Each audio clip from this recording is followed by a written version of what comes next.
Hello and welcome back to the channel. I'm Tim, and today I'm continuing my playthrough of Silent War 2.0 with the IJN expansion. Campaign number 3, not short campaign.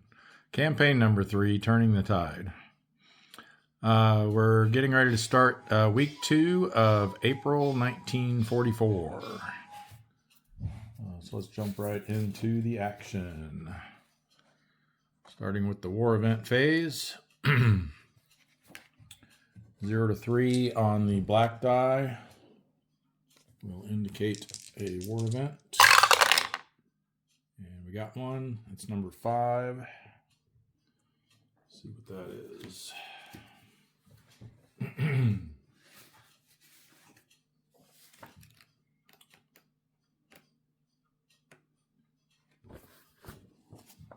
War event number 5 for war period 3.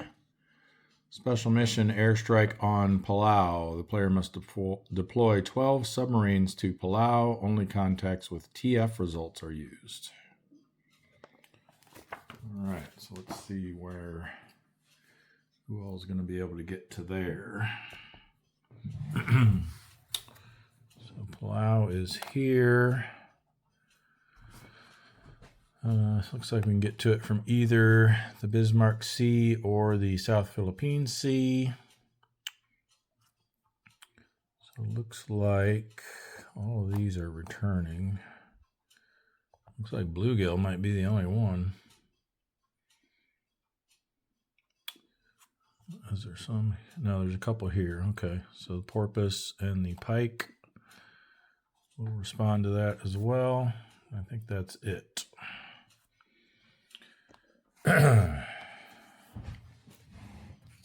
So next up is the torpedo improvement phase. We're not there. Don't think we'll get there. Intelligence and weather event phase. So rolling on the ultra table.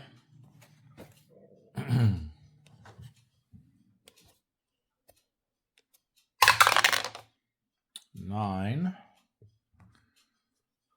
9 for war period 3.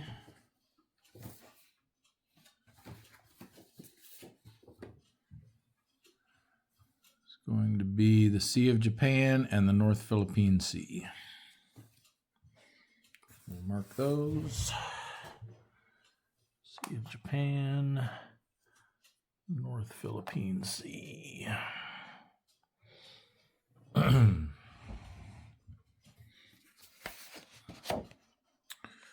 All right, next we have the weather phase. So again, we're in April, so we'll only get storm formed on a roll of 10.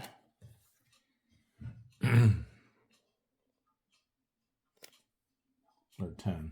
0. Only a 0. Ooh, close. All right. We don't have any existing storms that need to move, so that's going to be it for the weather phase. Next, Triple R. We don't have any reinforcements this week.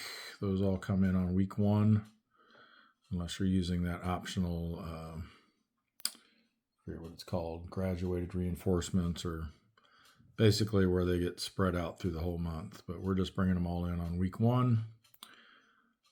So ready submarines phase. So any that are pier side or ship side will go ready for sea. Big stack here at Pearl. And several at the tenders as well.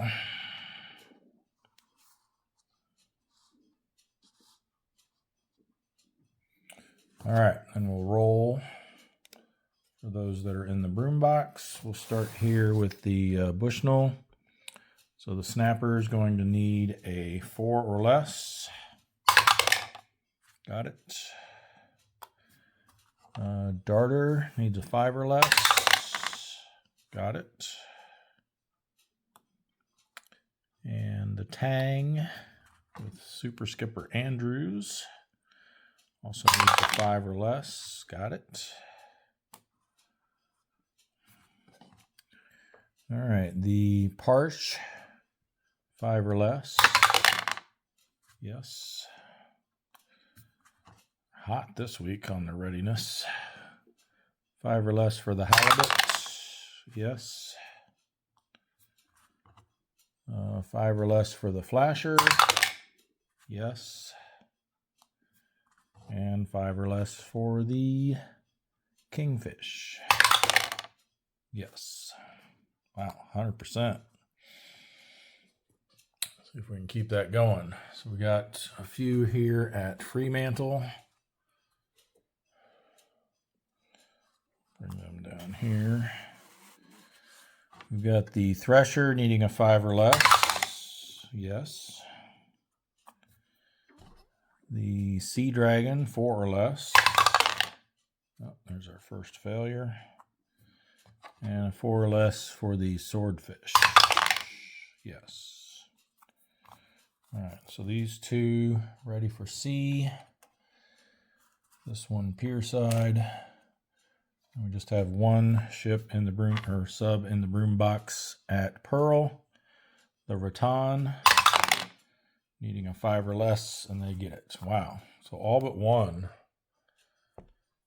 ready for sea.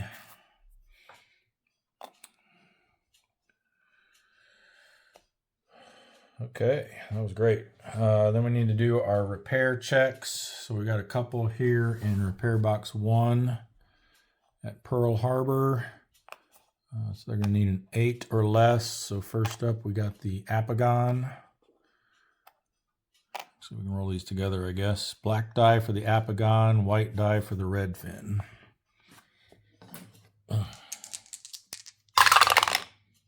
And they both make it out.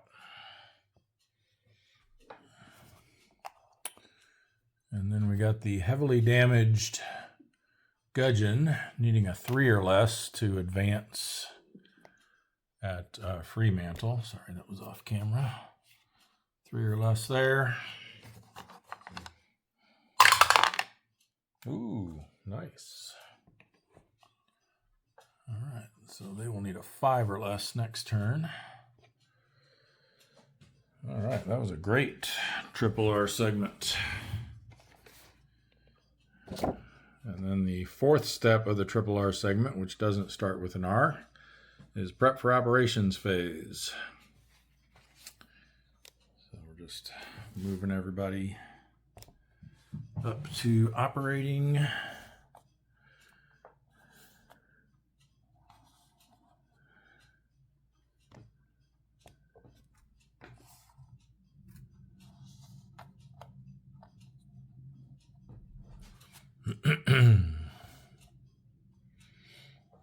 It's still in the shot there.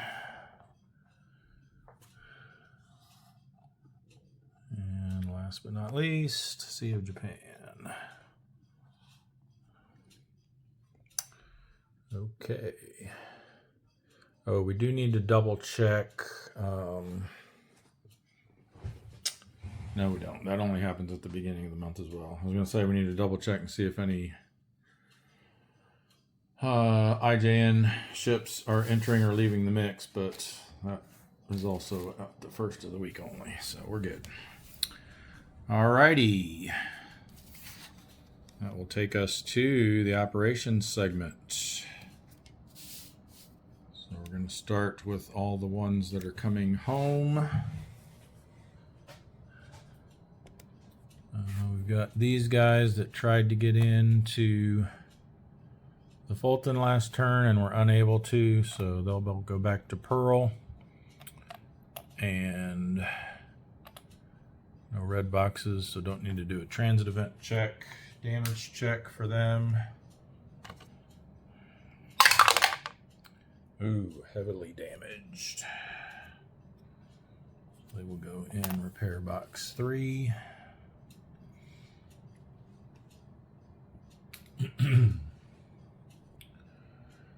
All right, same thing up here. We had at least one, maybe more.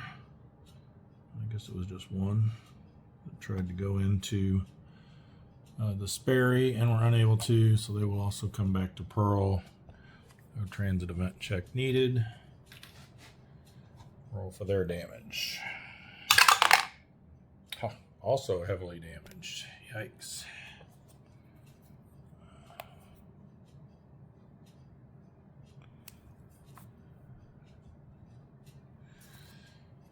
Okay. We also had these guys that tried to get into the Bushnell last turn and got turned away. So we will send them back to Fremantle.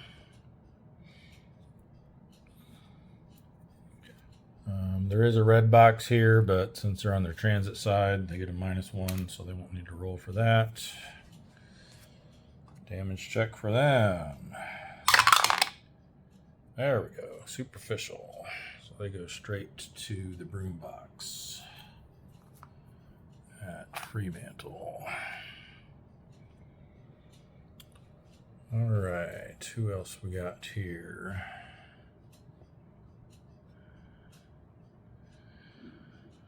All right. We got some guys that just got damaged last week.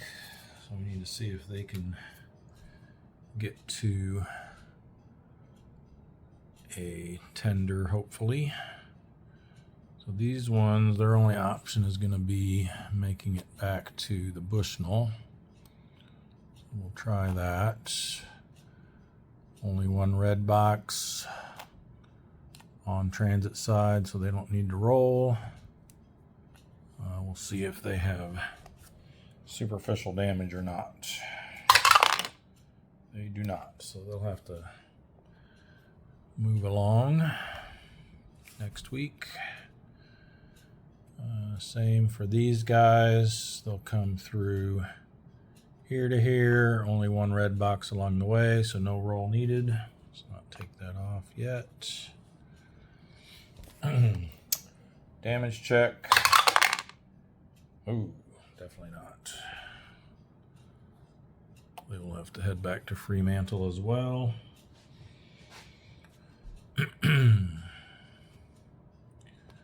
All right. So these guys can either go to the Bushnell or to the Fulton or the Sperry. I'd kind of like to get them in at the Sperry, actually. Let's do this. These guys... Yeah, we got another damage one there, too. They're both Gatos.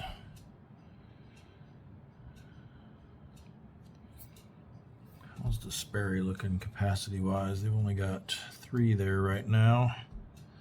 Fulton's got 4. So let's send these 2 back to the Sperry.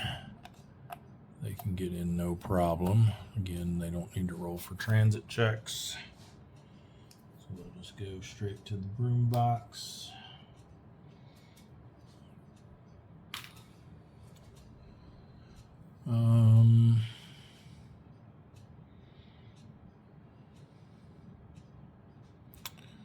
So that opens up a path where, let's see, what do we got here? That's a Balau. This is a Balau. These are Balaus.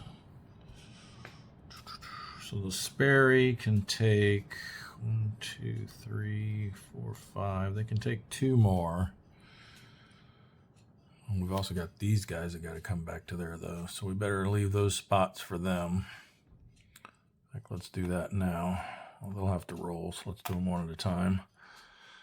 So they're going here to here. 1 red box. This will be the governing op area. -1 for being on transit side, but +2 for leaving the Sea of Japan. So they'll have to make a check with a +1 die roll modifier. And they're safe. Same for the other. Actually, it might be more than that. Plus 1, 2, 3, 4. Yeah. There was 6 subs total, so it's actually +1 for congregating risk as well. So that was with a +2. They were still safe. This one will also be with a +2. 8. Yeah, they're just missed it. Okay. So they can both go in to the Sperry, which maxes them out. Sorry, oh, that was a Sperry. I think I did the 1, 2, 3, 4, 5. Yeah, right. 6, 7. So they're at capacity now, which means these guys will have to go to the Fulton, or attempt to anyway. So we'll send them over. No red box, so no transit event check here. Damage check. Oh, just missed it. Light damage, so they get turned away. And these guys, damage check for them. Nope. This one is not damaged, so he can go to the Sperry, or sorry, the Fulton. Room box. All right. Anyone else returning? Yes. No. We already did these. So I think that's everybody that was returning, because I usually try to keep all them on top. Oh, we do have one damage there, so we'll probably voluntarily RTB him. Looks like back to the Fulton as well. So we'll go ahead and do that now. So the Steelhead is bypassing search and contact to voluntarily RTB. And they will go through the Marianas to the Marshall Islands. Only one red box along the way, so they don't need to roll. And damage check for them. Oh, just missed again. So they will all have to go back to Pearl Harbor next week.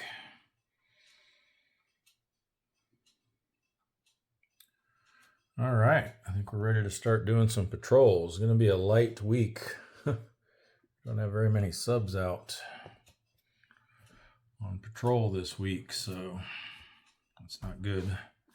Next week should be fantastic. We got a lot of subs coming out. So, all right, well, we'll start with our special mission zone. So the bluegill is already in the Bismarck Sea, so they don't need to move here, but they do have to do they would have to do a transit event check to reposition into the SMZ, except this op area has no red boxes, so they do not need to. So they're going to move into there and roll for search and contact. Remember, in an SMZ, any contact they do find, the density is increased 1 level. But then also remember, we're only allowed to find task force contacts for this war event. So unless it's a task force, they don't find anything. That's not going to be a task force. So 7 would be, they came from over here, so we're using the Bismarck's chart. I guess they could have moved here and entered from there if they wanted to have a better chance of finding something, but they did manage to find sparse contact, which would get upgraded to low, but unfortunately the 3 on the second die is not a task force. It would have to be an 8 or 9, I believe. Yep. So they find nothing, so they will. And remember, in an SMZ, you immediately RTB after patrolling there, so they don't need to roll for an endurance check. They'll flip over. And now here's an interesting. Since Palau is considered to be in both the Bismarck Sea and the South Philippine Sea op areas, could I now treat him as being here and then RTB back from there? I'm thinking probably that doesn't really make sense. So he's actually in this op area. So it looks like he'll be RTBing back to Brisbane. So he'll go in Brisbane's broom box. And that's it for the bluegill. And then the only other two we had that could make it there are the porpoise.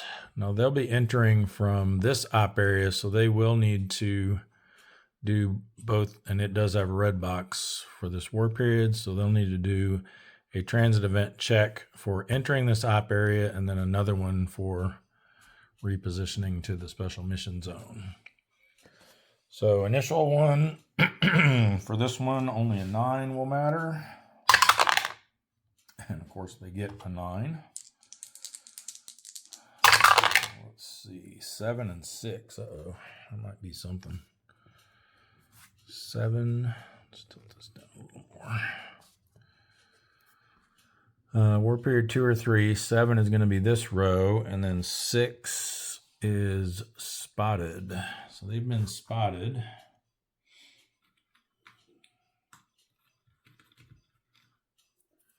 And now another transit event check with a +2 DRM to reposition to the SMZ.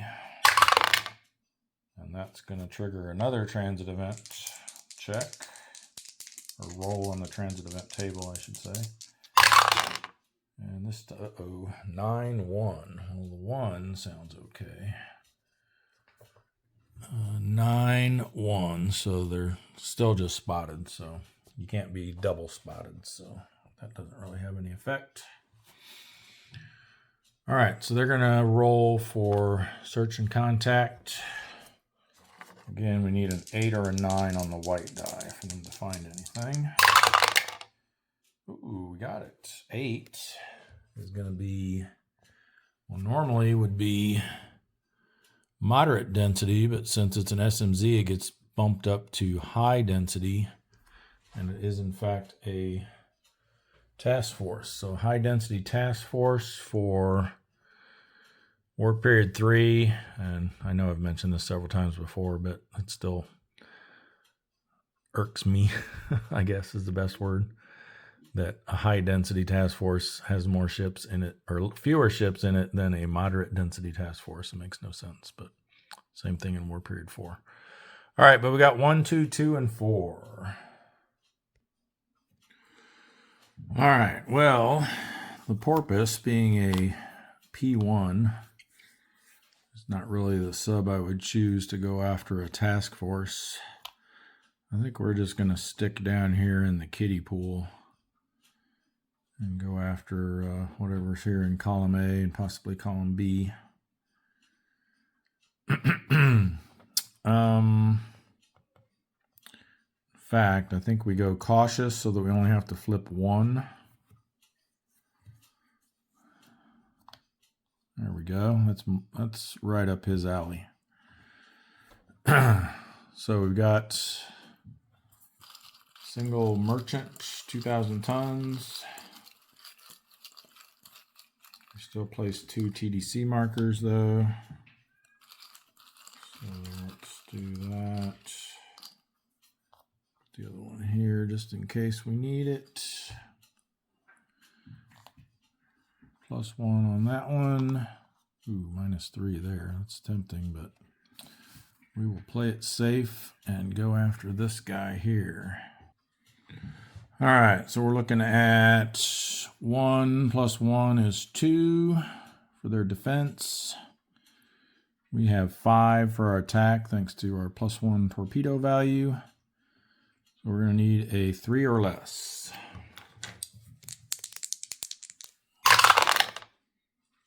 And we do not get it.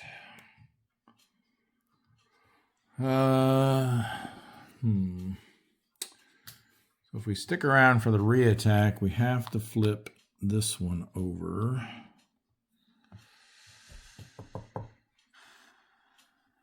We're already spotted. Is it worth risking that? Yeah, we will. We'll stay cautious so we only have to flip the 1 again. Oh, look at that. It's a light cruiser, which they actually have 1 left. And it is the Tatsuta.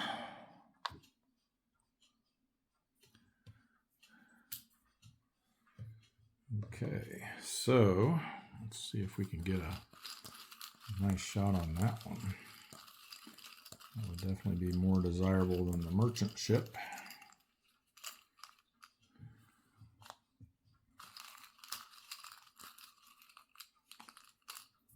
Remember, -1 on these for the reattack round. So that's a 0, -2, okay. So 4 plus 1 for being over a column makes 5, -2 is 3. We're a 5, so we need a 2 or less for that one. Or we go here, 1, this is a 0, 5, so we need a 4 or less for that. So do we want to take a chance going after the bigger one? I say yes. We need a 2 or less. That wouldn't have mattered.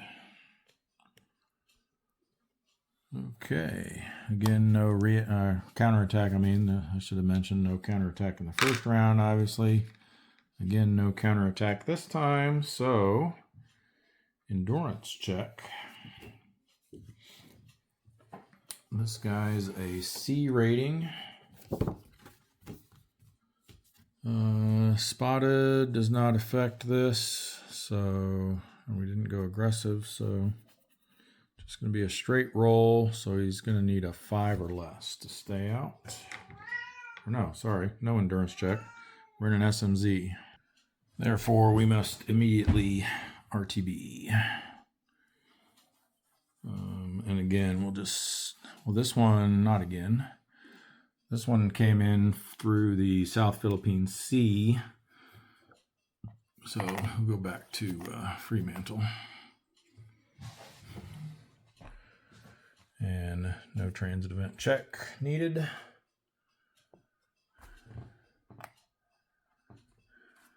Oh, sorry, that was off camera, but I put them up there.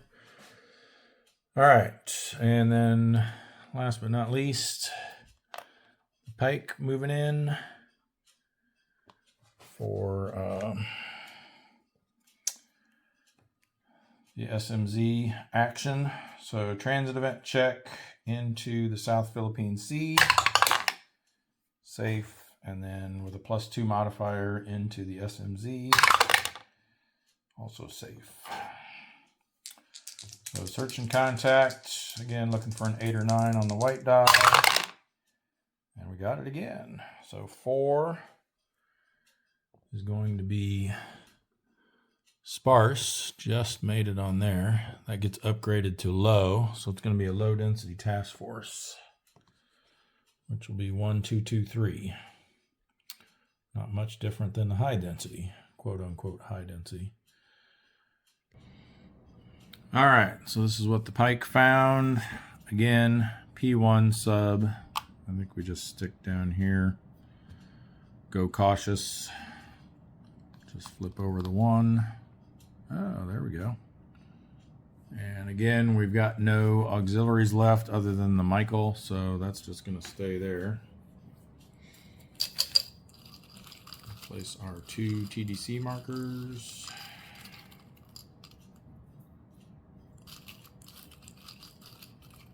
-3 would be good right there.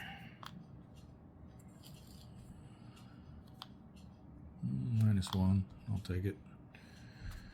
All right, so 3 minus 1 is 2. We're a 5, need a 3 or less. Oh, come on. Terrible roll. All right, same deal. We're staying cautious. Just flipping over this. This time it's a destroyer.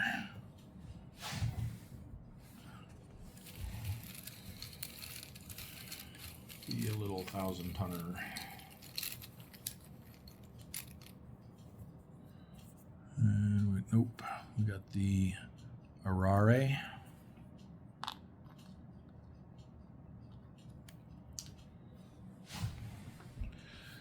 So yeah, we're really gonna need some TDC help here. They're at 5 now.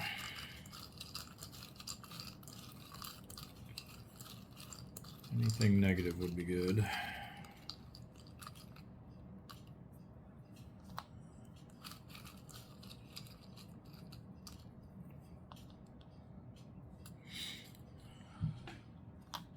Hey, there we go.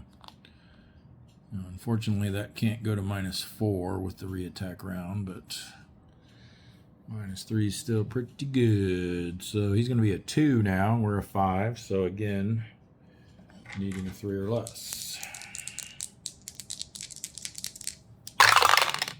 Hey, that time we got it. And that 9 is definitely enough to sink it.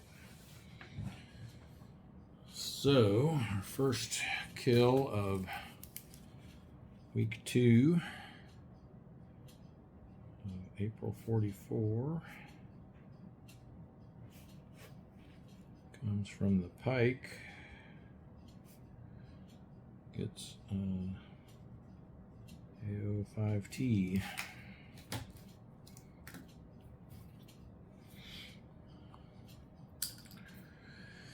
All right, and then again in the SMZ, we immediately RTB. So you will head back to Fremantle. I'll actually get it in the shot this time.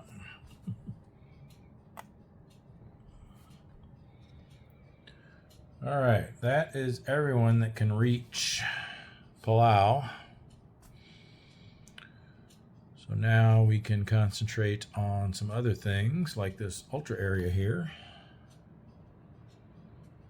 So I think we'll send the rock and the whale over to check that out. Remember, we can patrol move through the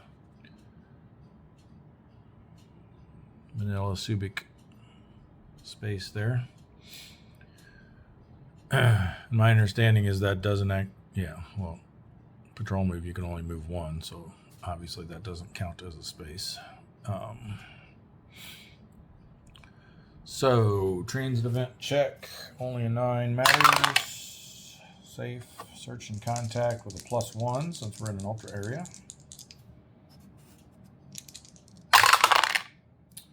3-5. Yes, and remember the +1 only applies to the first roll, Tim, not to both rolls. All right, 3 is just enough to find a sparse. 5 is going to be large convoy. So the sparse large convoy is 1211. All right. Well, with the rock being a big boy, I think he'll go in the deep end over here. Let's just set right up in column D. That way we only have two potential things to deal with here. We'll start off standard, I think, just to be on the safer side. But that gives us the option to go aggressive in the reattack round. So we got to flip over both of these. Oh, come on. Don't do me like that.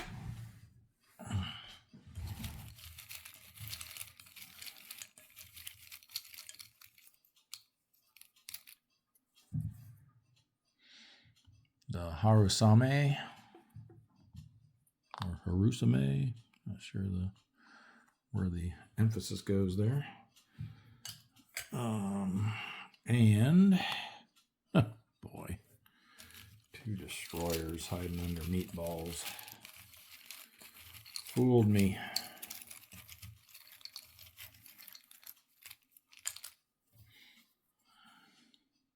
Oh, that's a little one at least. So what we'll do, hopefully, is target that guy, and we can ignore his ASW rating in the first round. Assuming we get a decent TDC marker on them.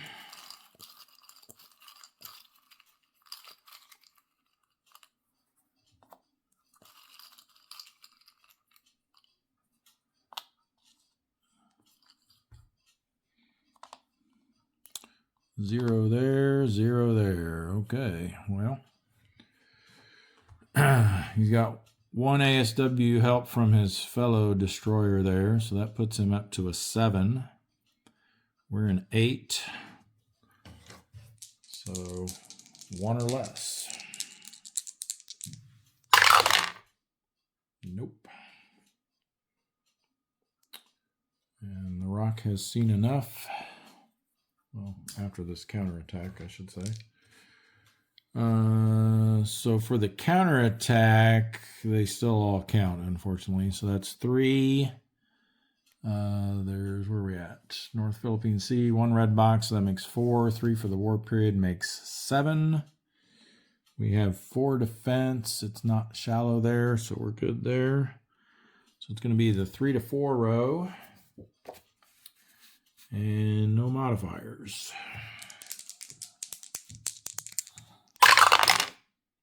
So a 3, I'm sure is nothing. Yes, it is. All right, so endurance check. A rating, warp or torpedo level 1. Need a 7 or less. Quite a spinner there. All right, so they get to stay around and play another week. Over comes the whale. Transit check, safe, search and contact. 6, 7 actually, ultra area. 6 is going to be low density, and 7 is a large convoy. So low density large convoy is 2211. All right, we got a no solution here, zigged away. And the whale's going to try the same trick here. Hopefully it works out better. Set up in column D, standard posture. There we go. So battleship, that says it's the Yamato, which I think, yeah, we stick with. So that'll get replaced with the Yamato. But then the question is, are we allowed to find the Yamato in the North Philippine Sea in 1944? Let's see what the answer is.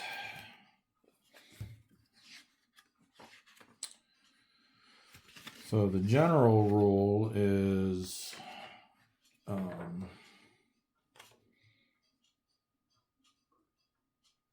all BB and BV other than Congo class and Yamato class may only appear in Empire Pacific Sea of Japan and East China Sea. In War Period 3, they may also appear in the North Philippine Sea. If the combat takes place in an area other than the above, any battleships other than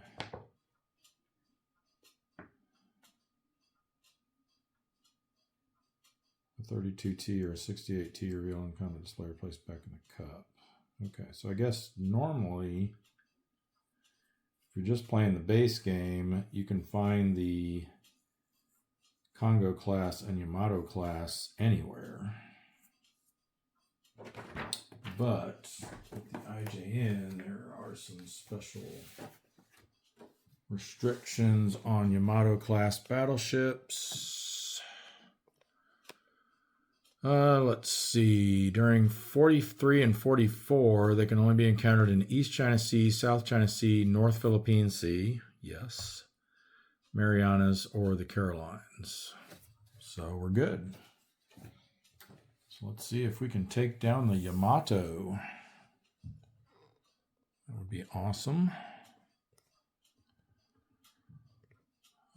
But let's see if he's going to have some sort of escort help over here. No, it's a carrier, which we have depleted all their carriers, so that just goes away and does not get replaced. So yeah, we got 2 cracks at the Yamato all by itself.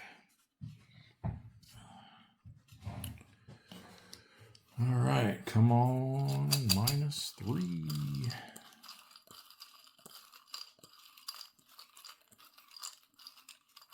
This is where you're like, man, if I had only gone aggressive.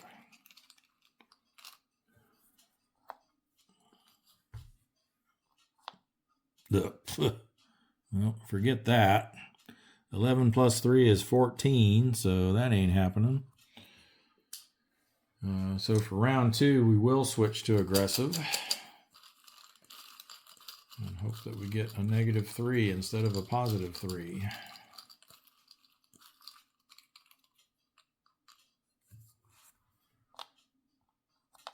Oh, come on.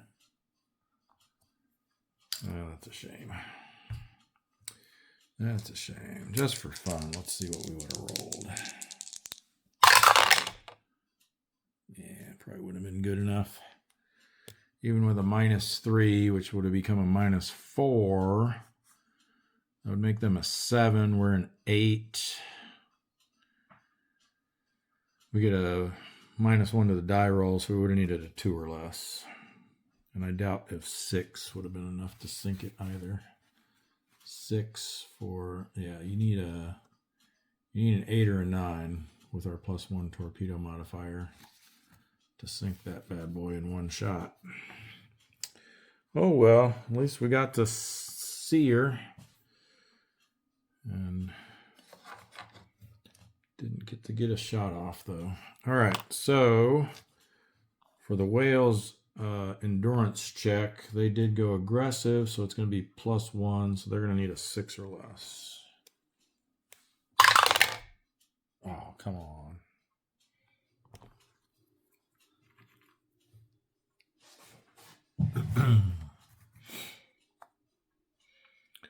Okay, anybody else we want to send to this ultra area?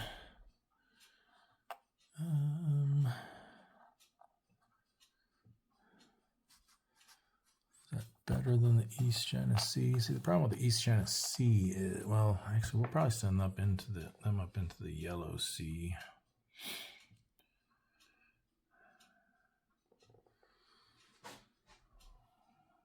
Those are both shallow, though, and the North Philippine Sea isn't. With a +1 modifier, they actually have they have an equal chance of finding something here as they do in the Yellow Sea.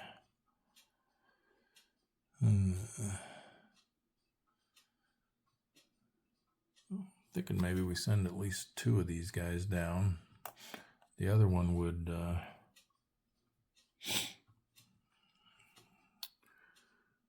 cause congregating risks, so it would negate the advantage of the ultra area. Oh, shoot. I just remembered something, too. I was supposed to be adding a ship to each of those columns. Oh, Tim. So I actually need to redo those.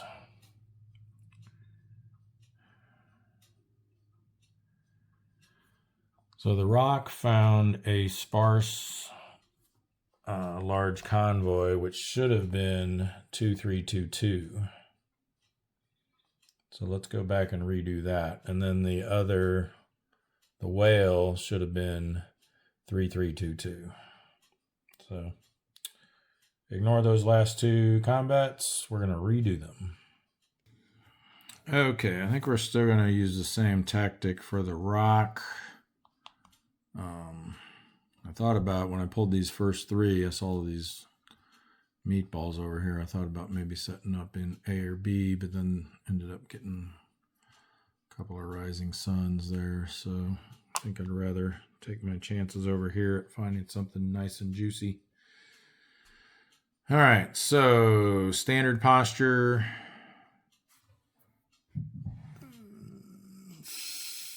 So we got to flip all 4 of these. So I guess it doesn't matter.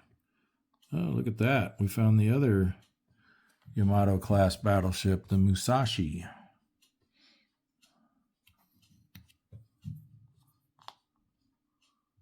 We already know we're allowed to find it here. And we've got a 7,000 ton AP, which won't get replaced because we're out of those. Of course, there's got to be at least one destroyer. It would have been nice if there were no escorts. Be something small.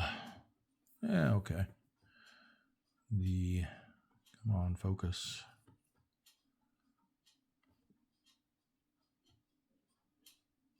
Well, I'll read it. It's the Inazuma. Why it doesn't want to focus. At any rate, 6-1. And lastly, oh, come on. Well, that's probably going to make the battleship out of reach.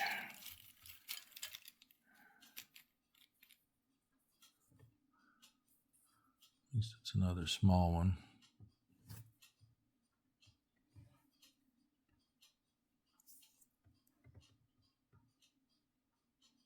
All right, I give up. It's the Minasuki.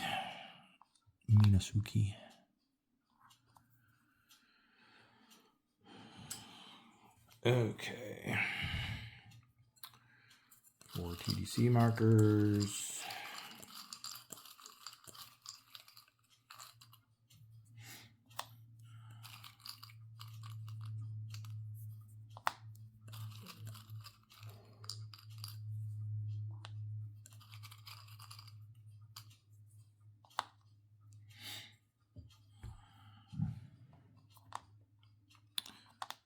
There, +2 there, +1.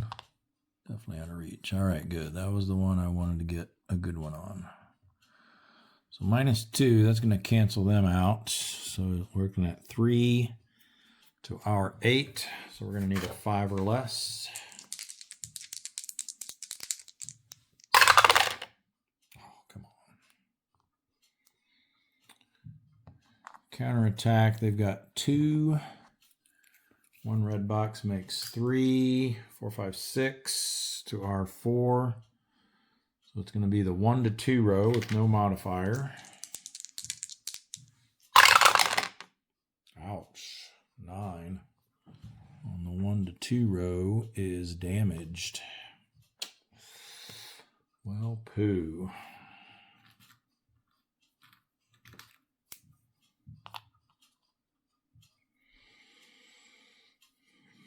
In that case, I don't think we want to reattack. That's a bummer.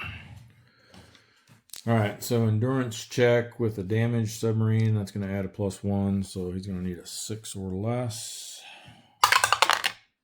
And this time he fails, so just as well, probably.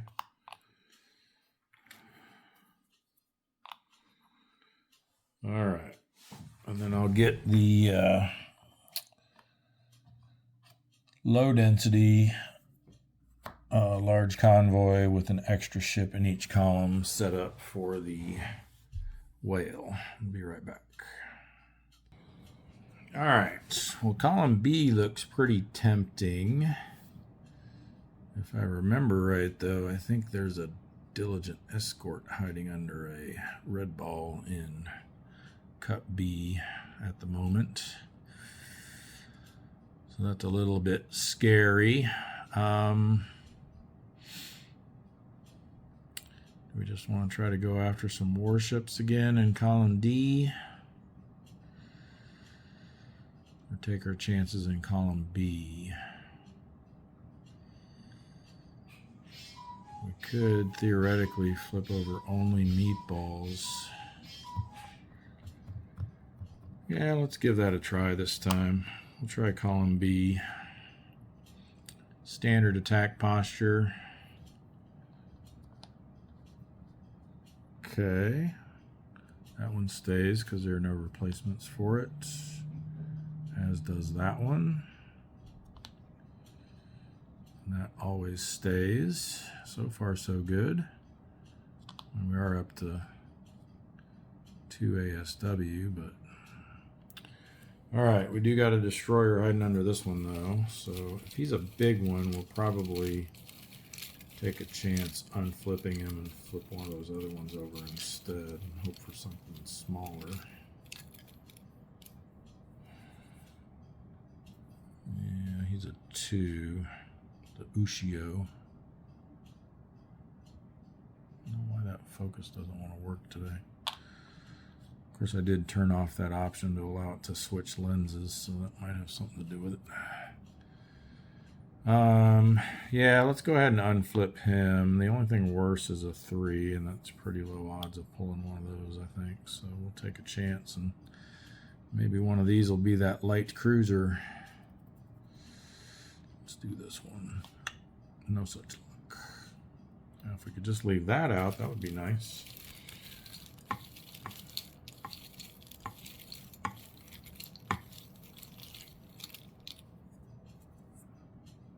Oh. What did I say about the odds of pulling a 3? There's still a chance, and I managed to find it. Okay. This is going to be difficult, to say the least. Let's see. We've got 4.5. That's going to round up to 5. I'll put one there just for funds. Funs and giggles. Whoops.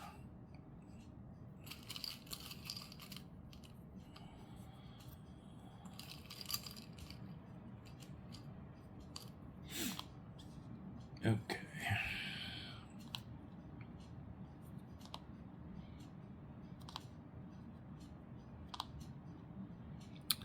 Well, looks like the 6,000 tonner is our sort of best option. I mean, this is going to be the easiest to hit, I guess. Let's see what they are. So if we go after the top one, that's 3 minus 1 is 2. Then he gets to add 5. So a 7. We're an 8. So we hit that on a 1 or less. If we go after the gunboat, I think it's going to be a 2 or less probably. 1 plus 5 is 6. Yep, so that'll be 2 or less. I'd say for triple the tonnage, let's take our chances and go after the oiler there.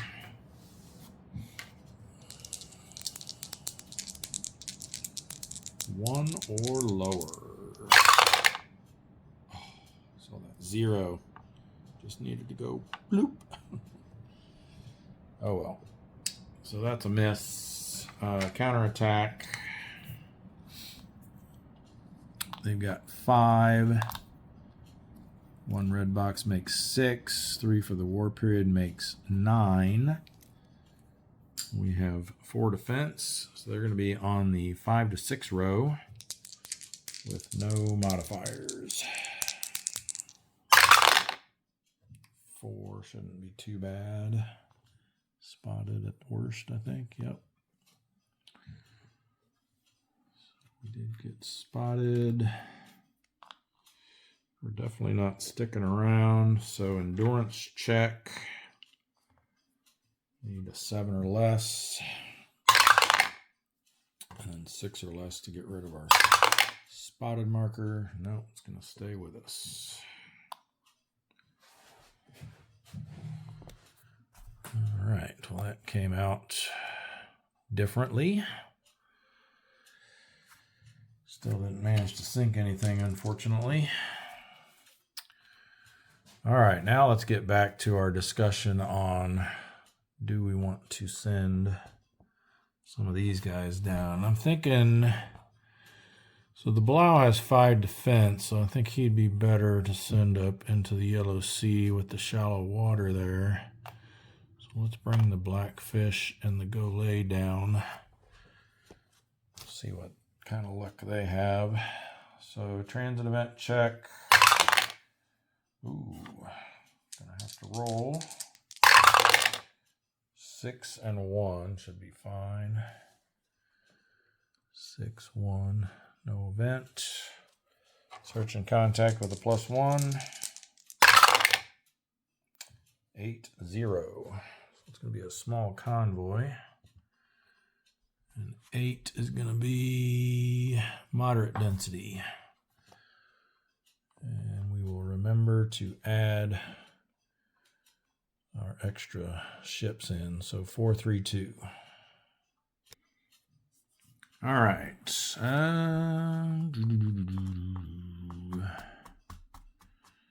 There's an argument to be made for starting here, because we can slide over here if things get nasty and not have to flip anything else. Hey, you know what? Let's do that. We'll start off standard posture. We'll start with these two. Nice. That stays. That stays, obviously. So looks like it might pay off.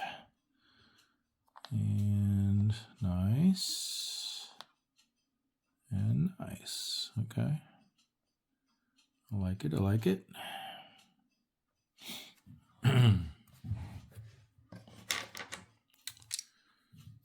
So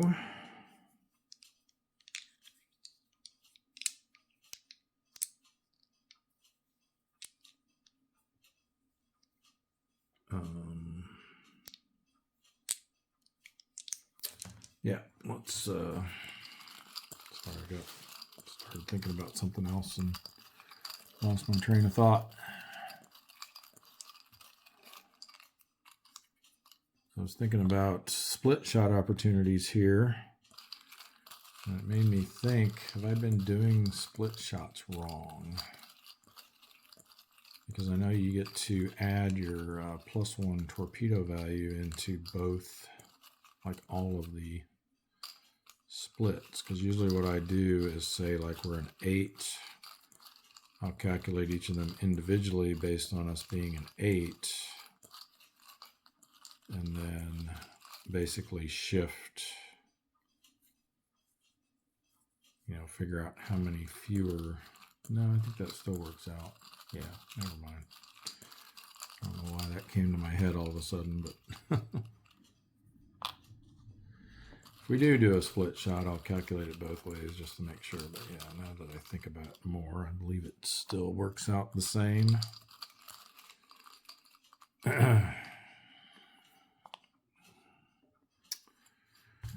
All right, so there's our TDCs. Ooh, that one's pretty juicy. Definitely better than what we got over here. And that's fine, because I'd rather go after these now, because in the reattack round we'll slide over and we won't be able to. So, all right, so I think we go after this one. I mean, we'll figure them both out, I guess. See if a split shot is in order here. They are a 3, -2 makes them a 1. They get 1 for being over a column and 1 from the ASW values. You add them together and then round up, so that's going to be a total of 1. So they're a 3, we're an 8, which means that would be a 5 on the 2-hit number. This one is a 2 -1. Well, it's going to be the same because he's got 1 fewer defense, but the TDC's 1 less as well, or 1 more. You know what I mean. He ends up being a 1 plus the 2 plus being over. So yeah, 5 for that as well. So yeah, if we did decide to split, say we went 4 here and 3 here. So what I've been doing is saying, okay, we're sending 4 less to this one, so that goes down to a 1, and we're sending 3 less to this one, so that goes down to a 2.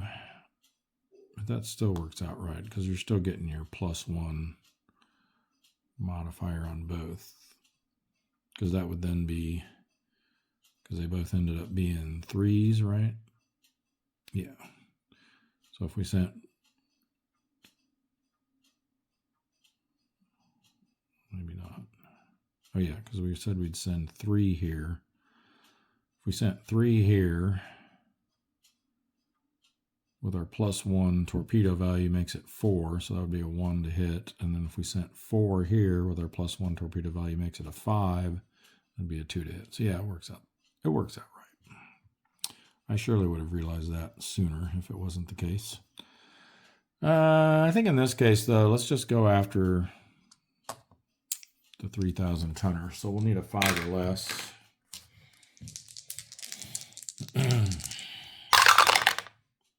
And we didn't get it anyway. Nice big 9 on the white die, though. All right, so for counterattack, we've got 1 + 1 + 3 makes 5. We're 4 defense, so 1 to 2 row with no modifiers. 5 is going to be nothing. All right, so yeah, we slide over now. So that takes these guys out of play. And we'll switch to aggressive. Won't have to worry about a counterattack this time.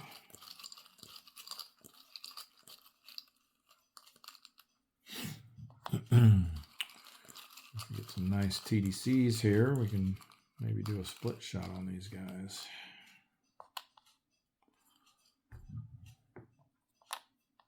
Not looking great, but maybe.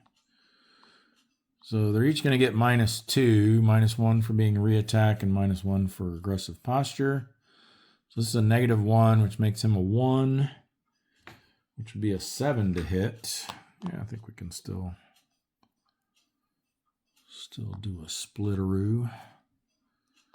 So 7 to hit on that one. 2, this is a -3 now, so he's actually a -1, which makes him a 9 to hit. Guaranteed hit on that.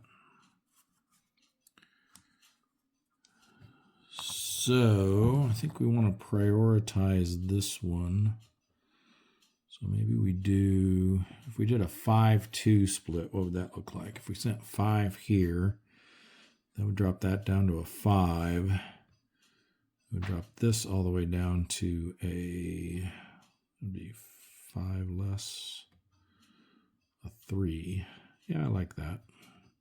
So this will be a 3 to hit. This will be a 5 to hit. So let's do the easier one first.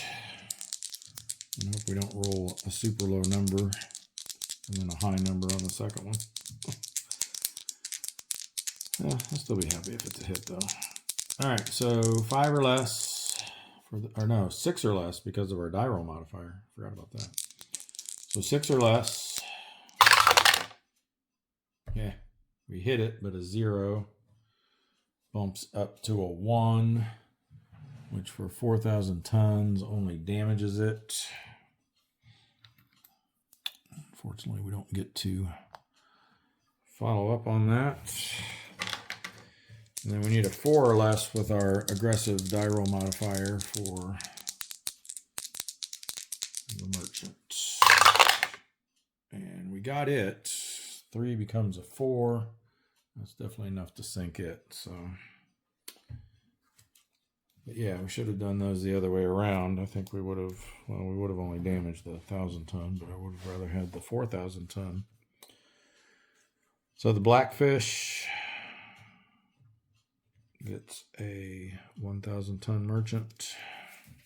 Oh, I forgot to rack it up for the other one too, so we'll get both of them now.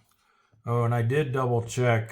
These were correct. I guess I didn't realize that we were that close to 600 ships sunk. So I mentioned last episode that I thought I might have moved one of the markers wrong. All right, so we've got 2 more ships sunk for a total of 6,000 tons. So this is going to go up 2. This will go up 6, which will roll it over to 10, which moves this up. All right. And then for our endurance check, we did go aggressive. Remember, no counterattack now because these guys are out of range. So we need a 6 or less for our endurance check. Come on, keep missing it by one.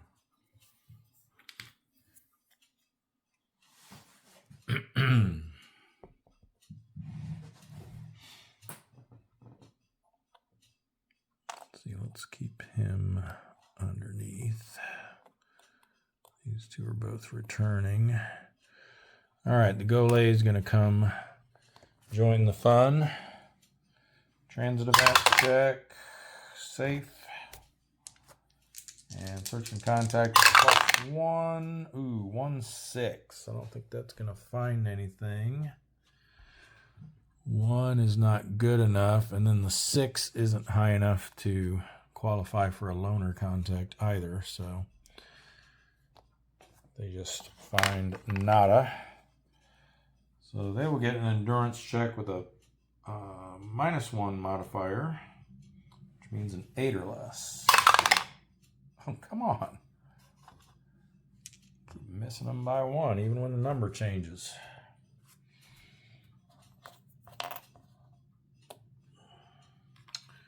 R2P marker for him. All right, I think that's going to do it for our ultra area because we've got 4 subs in there now. So I think next we will change the action over to the yellow C. Move in the Capelin.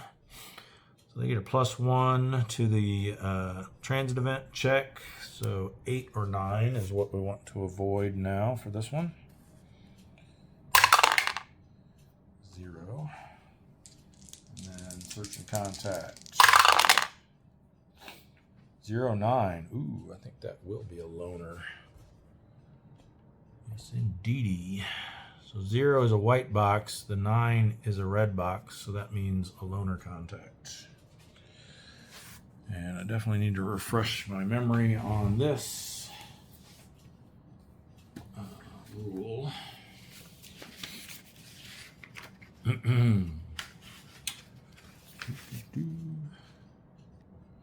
All right, so for loaner contact, if it's war period 3, we draw from cup C. So it's just going to be a single ship drawn from cup C. Put all this stuff back. Normally I do this while the camera's paused in between search and contact and combat, but these are from C. All right, so single ship from cup C. Place it in the column associated with the cup from which it was drawn.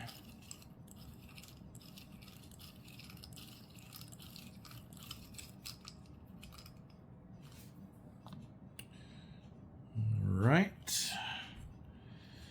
Then for the submarine, roll a die, subtract any super skipper value, and compare it to the tactical rating.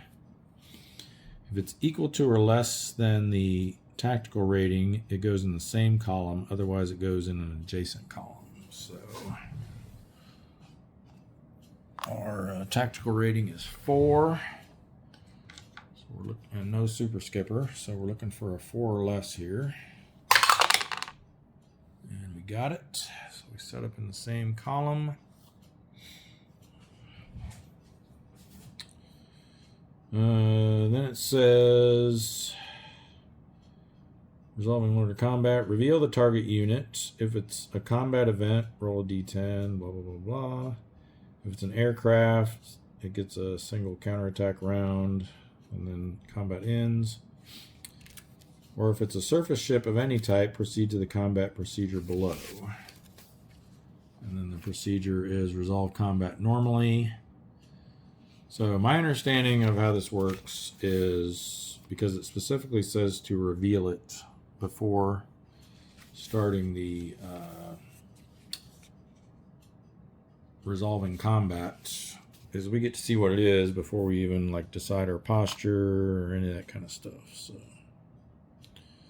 there it is. That does not get replaced because we're out of those. So now we have the option. let me see here. Yeah. We may voluntarily invoke combat event number 1, which is surface gunnery combat, with a +1 DRM unless it's a Japanese warship naval unit, the submarine is spotted, or the op area contains a tropical storm, and you roll a 0 to 1 on a D10. So none of those apply. So we could, if we wanted to, surface and engage in gunnery combat with a +1 DRM. So if we do that, I'm trying to remember, that gets resolved on, it's an automatic hit, but then you have to resolve it on the, I forget, it's the 26 to 35 row or something like that. I'll have to look that up. Reattack rounds can be used, and surface gunnery can be used in multiple rounds if you want to. And you get a -1 DRM on your endurance check at the end of combat. So let me take a look real quick at the surface gunnery rules again, see if it makes sense, or if we just want to shoot a torpedo at it. Yeah, so it is the 26 to 35 row that you have to roll on, and you don't get the modifier for your torpedo value, obviously, because you're not using torpedoes. So we'd have to get a 6 to damage it, or a 7 or higher to sink it. Whereas it's only a 4,000 ton, so as long as we can manage to get a hit on it, we only really need a 2. You know, anything will damage it, and a 2 or higher will sink it with our torpedo value added. So I think in this case, I think that only makes sense if it's a lot higher tonnage of ship. So yeah, we're just going to go for the torpedo route because he's only got 2 defense. And we're aggressive, so we're going to get basically a net +2 between the TDC marker enhancement and our die roll modifier. So hopefully we'll end up with an automatic hit anyway.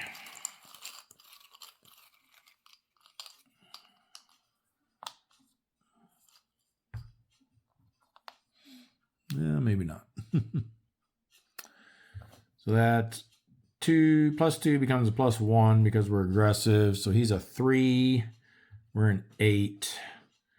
So 5 or less, 6 or less with the die roll modifier.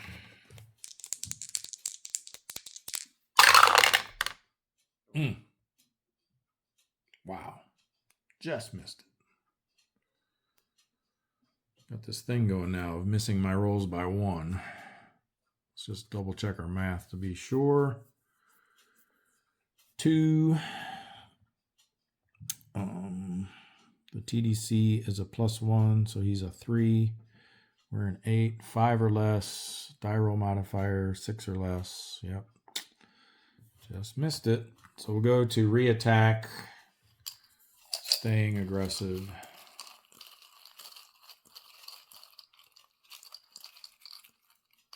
Come on, give us a negative this time. Come on. All right, so it's a +1 again. So he's a 3, we're an 8. 5, 6 or less with the die roll modifier.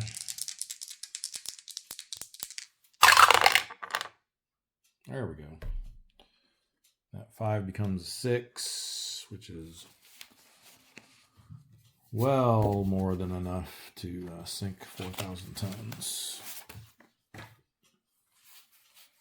All right, so the Capelin gets an AO4T. That can go back to the cup.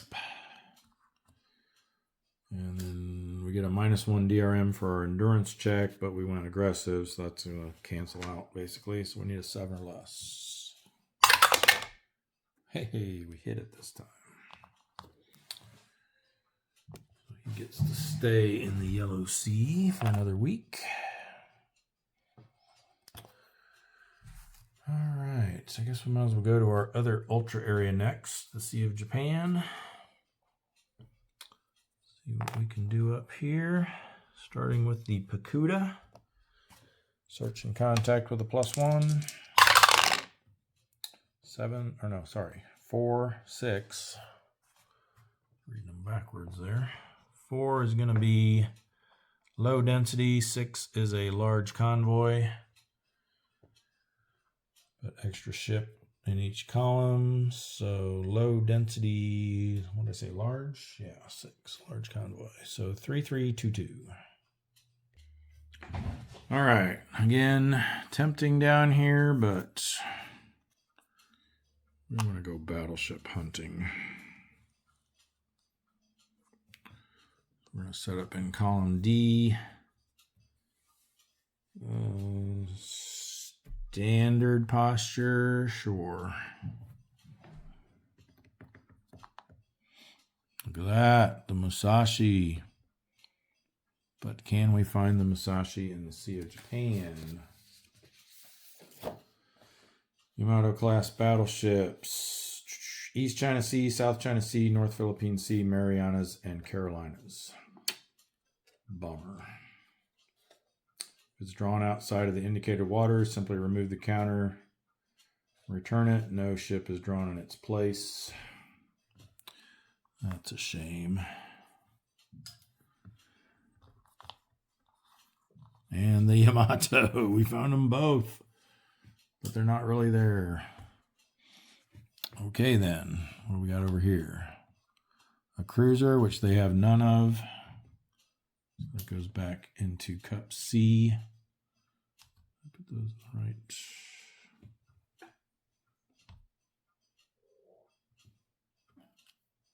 Yeah, right there. Okay. Thought I might have thrown one of those battleships into Cup C accidentally. And see if we got anything to shoot at. Yeah, I guess we're going after a destroyer.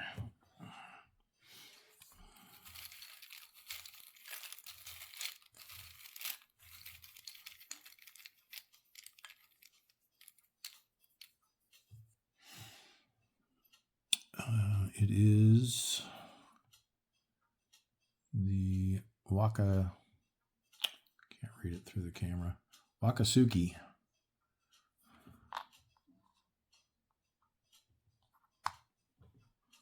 That came from C.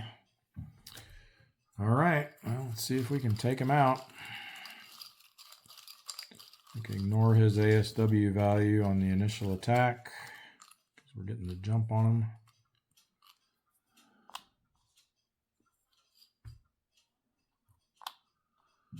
-1, that'll negate the column shift, so looks like we're 8 on 7, so we need a 1 or less.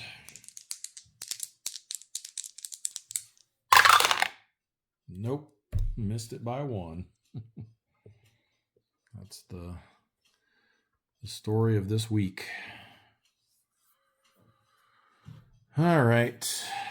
I was hoping we could take him out because then I would have probably moved over here and tried to hit something in column B, but given that we didn't, I think we're probably best to not reattack. So we'll resolve the counterattack 2, and there are 2 red boxes in the Sea of Japan, so that makes 4. Another 3 makes 7. It's not shallow, so we get to use our full 5 defense. So they're going to be on the 1 to 2 row with no modifier. 7. You might have spotted us. Nope. Okay, and 7 or less for the endurance check. Yes, good. Stay up there as long as possible. It's costly to come in and costly to go out. All right, the Bang. Let's see what they can do. Ooh, high density task force. Don't even have to look at the chart for that one. But again, grr. So that's going to be 2, 3, 3, 5. Okay, couple of no solutions, bad angle, and evading. I think we stick with column D. The question is, since we pulled more counters this time from that cup, there's a higher probability that there's a diligent escort lurking in there somewhere. I'm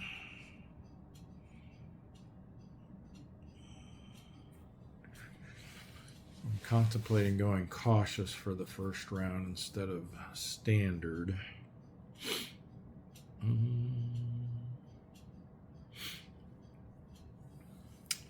Oh, you know what? Let's go for it. Standard posture. Okay, a merchant. Oh, see? Should have listened to yourself. All right, so they're going to get... Oh, you know what? I just remembered, too. I've been doing these diligent escorts wrong. I forgot that you're supposed to still pull a destroyer for them. And then they get, I think, like a +2 to their ASW value. So it's the Yamakaze. Let me just confirm this real quick in the IJN rules. Yeah, it's actually a +3 that they get, but not to exceed 6. So this is actually a 5. It says to place the diligent escort marker either next to it or above or below it. I think we'll just go like that. I can't remember how I've been doing that before. Yeah, apologies. I had a couple of cases where we pulled those in the previous episode. And I forgot that you still draw an IJN counter for that. All right, so he's going to get his special attack on the diligent escort row as soon as he's revealed. So we're hoping it's 5 or less. Yeah, 1. Okay, good. Unfortunately, we can't unflip a diligent escort. And they have no cruisers, so that goes away. And lastly, a combat event. Interesting. Let's see what that is. I think there's a couple of those that need a second roll as well, so I'll go ahead and roll both twice. A 0. Target lumbers into way, I think. Yes, indeed. Target lumbers into way.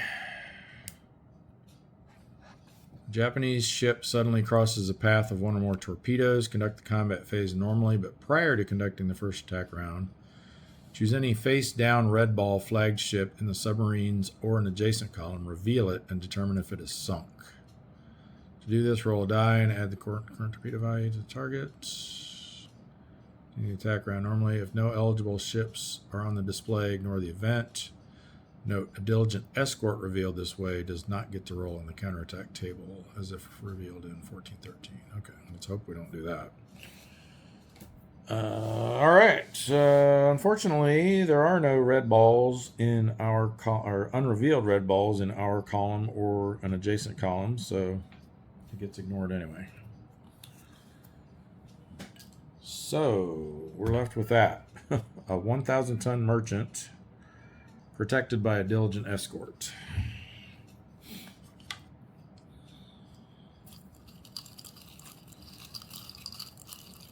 And no choice on where our 4 TDC markers go.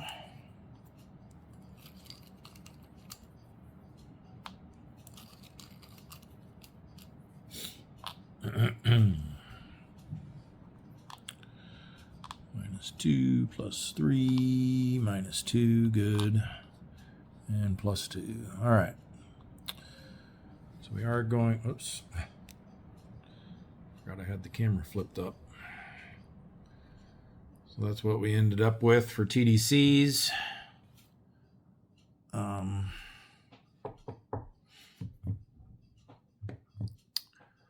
So we're going after this one. So that's 2 minus 2. But then this has an ASW of 5. So he's got a total of 5 defense. We're an 8, so we're going to need a 3 or less.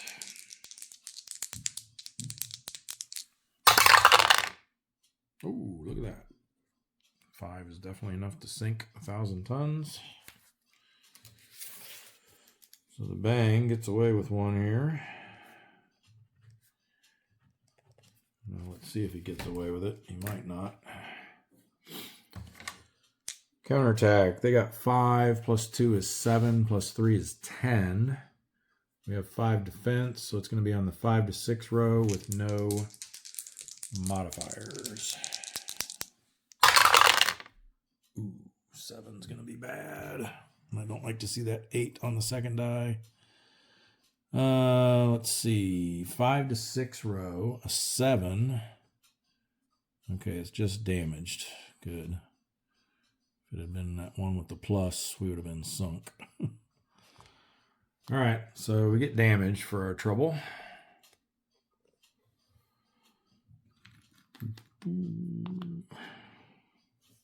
Definitely not sticking around. Endurance check with a +1 means we need a 6 or less. Nope.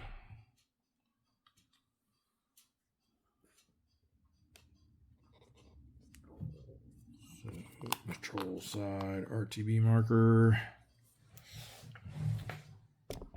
to the done section. And next we're rolling for the Cisco with a +1. 6, 7 is going to be moderate density, large convoy with an extra ship in each column. 3, 4, 2, 2.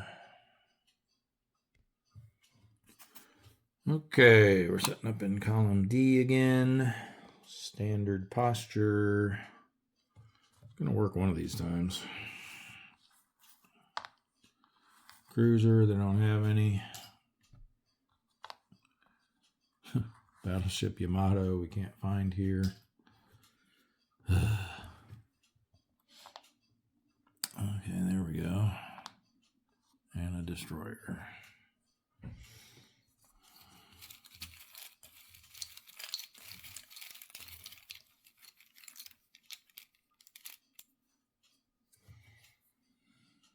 And it's so good. It's a small one. It's the Uzuki.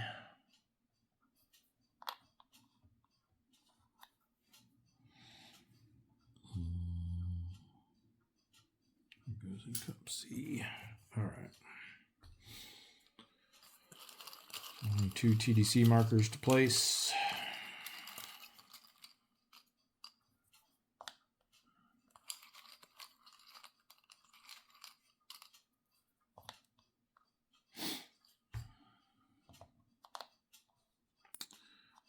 Like that.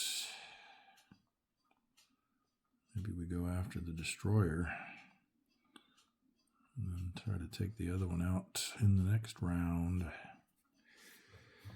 Now let's see what we got. So they're each getting a +1 for being over a column. And there's 1 ASW between the two of them. So that's 2, 3, 4, 5 for him. We're an 8, so 3 or less to hit. And 6 minus 2 is 4. +1 +1 makes him a 6. We're an 8, so 2 or less to hit. And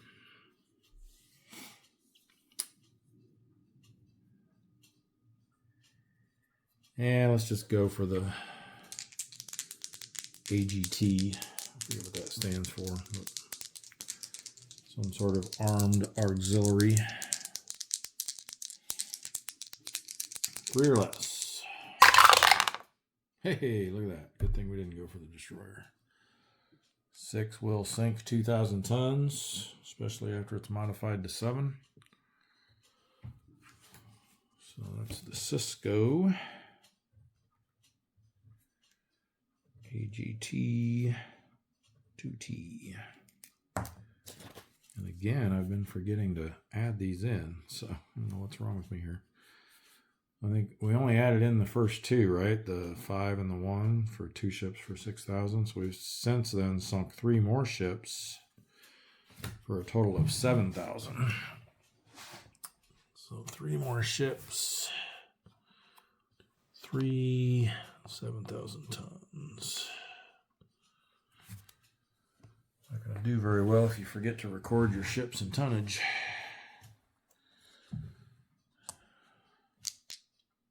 All right, so that goes away. Unfortunately, it doesn't reduce the ASW at all. So we got 1 plus 2 plus 3 is 6. We have 5 defense, so 1 to 2 row with no modifier. Yikes. 1 to 2 row 9 is damaged. Jeez. I'm just contemplating whether I wanted to slide over and reattack or not. Definitely not going to now. Little Uzuki packs a punch. All right, so that'll be endurance check with a damage modifier. Means we need a 6 or less. Well, we got it, but I don't know if we'll stay or not. Probably too risky.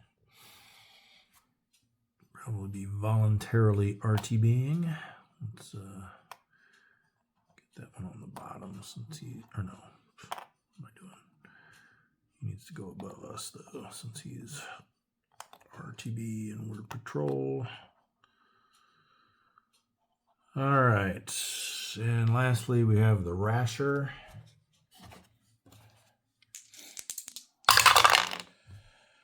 That's a 2-7. So 2 is going to be sparse. 7 is a large convoy. Extra ships makes it 2-3-2-2. All right, no solution here. Zigged away from B. Well, let's just keep trying. See if we can find a battleship other than the Yamato or the Musashi. Standard attack posture. There we go. Now watch us pull. Pull one of them from this now.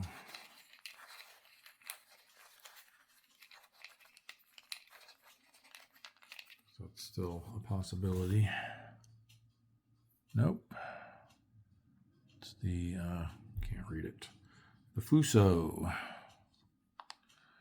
35,000 ton. And we're in the Sea of Japan, so that's a valid location to find non-Congo, non-Yamato class battleships. Now let's see if we can get lucky and not have very much in the way of escorts. Ooh, BV. That also gets replaced. Or that's the Issei. That gets replaced specifically with the Issei. I don't think there's any restrictions on where that can be found. Well, maybe, yeah, I think it's the same actually, but again, any, what am I looking for? Scenario book. Any, all BB and BV other than Congo class and Yamato class may only appear in Empire Pacific, Sea of Japan, East China Sea, and then North Philippine Sea and World War III. So he's good there. Nice, nice. Now, can we not have any escorts? Of course not.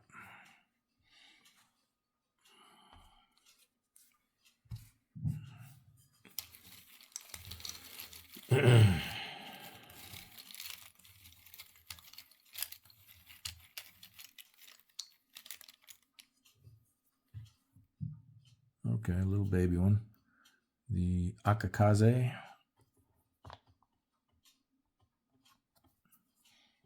Let's go back to. And please, please, please. Oh, yes, another battleship. Look at that. 3 battleships and 1 little dinky destroyer. Okay, this is one we can find as well.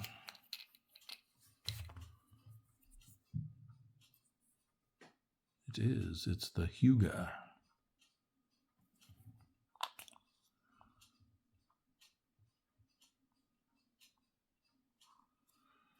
All right, this is awesome. That was Cup C. All right, hopefully we get a good TDC on one of them. I don't care which at this point.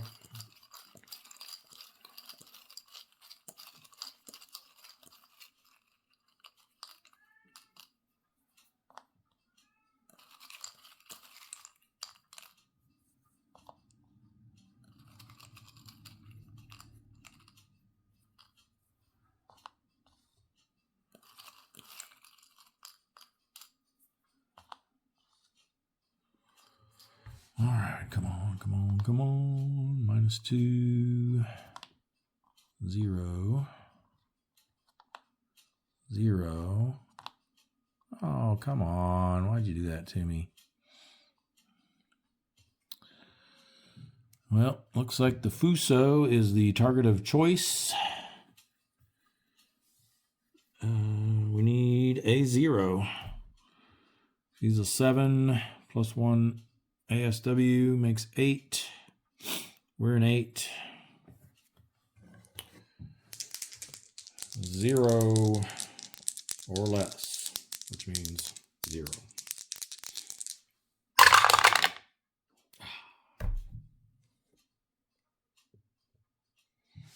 All right, counterattack. Please don't damage us. I want to go aggressive in the reattack round. 1 plus 2 plus 3 is 6. We're 4, so 1 to 2 row. No modifiers. Whew, I saw that 9 for a second. My heart skipped a beat. All right, so we will go aggressive for the reattack round. Might pay for it, but hopefully it'll be worth it.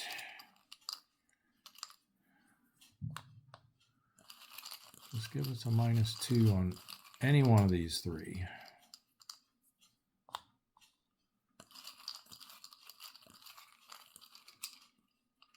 Preferably the Fuso, because it'd be a little bit easier shot, but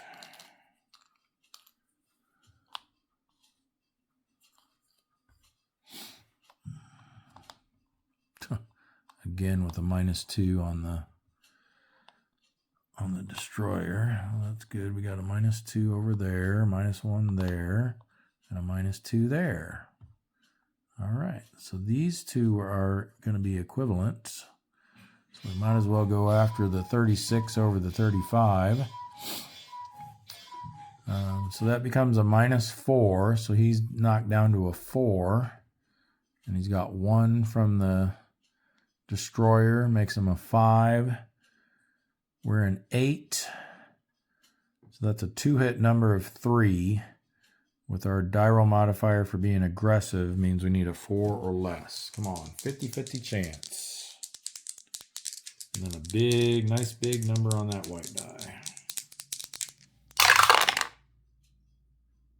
Yes, is 6 plus 1, which is 7, enough to sink 36,000 tons. 36, ooh, see that bumped him up to the next. I should have looked at that, I guess, maybe. Oh, it only damaged him. If we'd have gone after the Fuso, it would have sunk him. Man, why didn't I think to check that?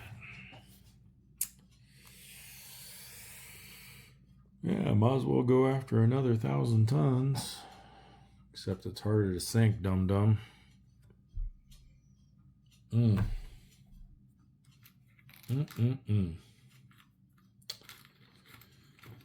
So they are damaged, which means they'll get put on the turn track X number of turns ahead. Oh man, that's disappointing. Disappointing.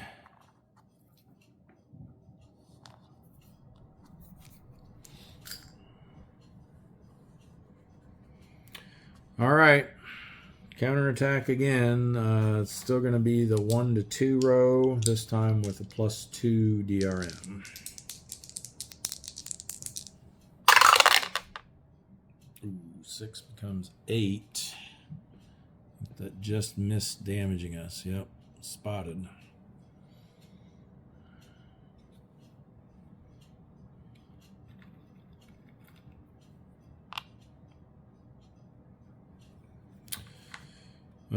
Let's roll for our endurance check. We went aggressive, so we need a 6 or less. Got it. And 6 or less to remove our spotted marker. Yes. All right. Well, the bright side is they get to stay, but quite disappointed that we were that close. Just the choice of target was the difference between 35,000 tons and nada. All right, let's see where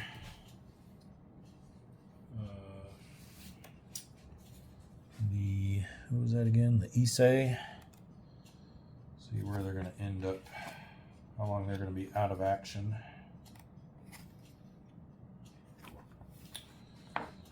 So we roll a D10.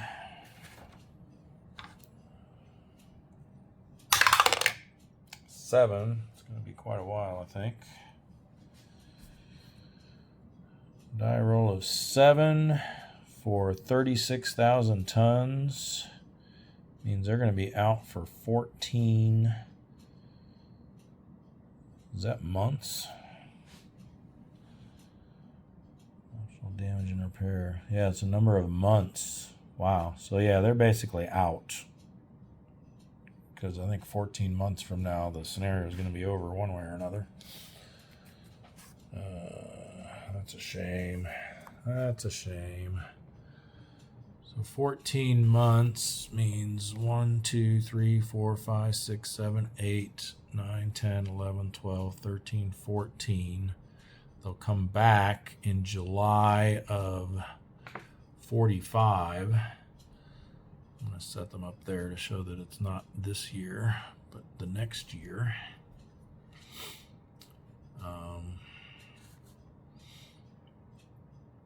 Yeah, and I'm pretty sure, didn't we check? We checked that earlier. The longest this can go, based on the war period transition table, is March of 45. So yeah, they're out for good. So we might as well pull them and just put them off to the side over there. I don't know if we should keep. This is an interesting question. When a ship like that gets damaged, do we keep this in the cup just to keep the probabilities the same for drawing stuff? And then if we do happen to draw this, it's a nothing burger. I'm going to say that's probably the case, but I could also see an argument for pulling those out, the named base game counters out, if that ship is damaged and out of action for a while. You definitely pull them if they get sunk.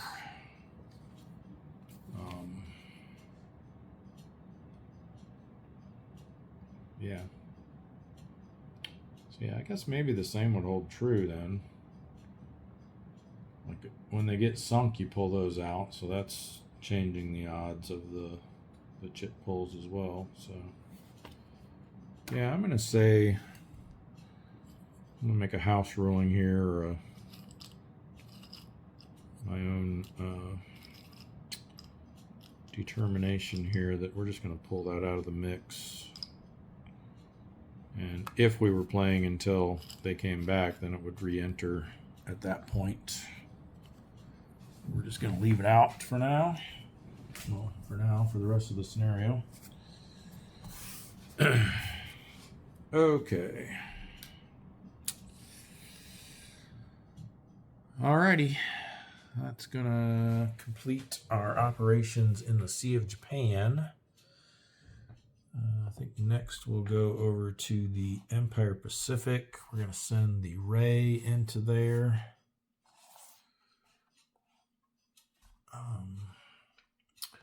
So they will need to do a transit event check. Safe. Search and contact. 1-0. That's going to be a whole lot of nothing, I think. Yep.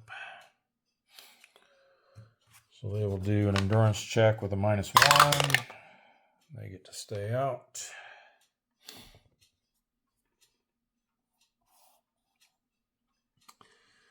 All right. What else we got here? We got the Perch 2 and this Wolf Pack. I guess we'll have them come down into the Bonins. Let's do the Perch 2 first.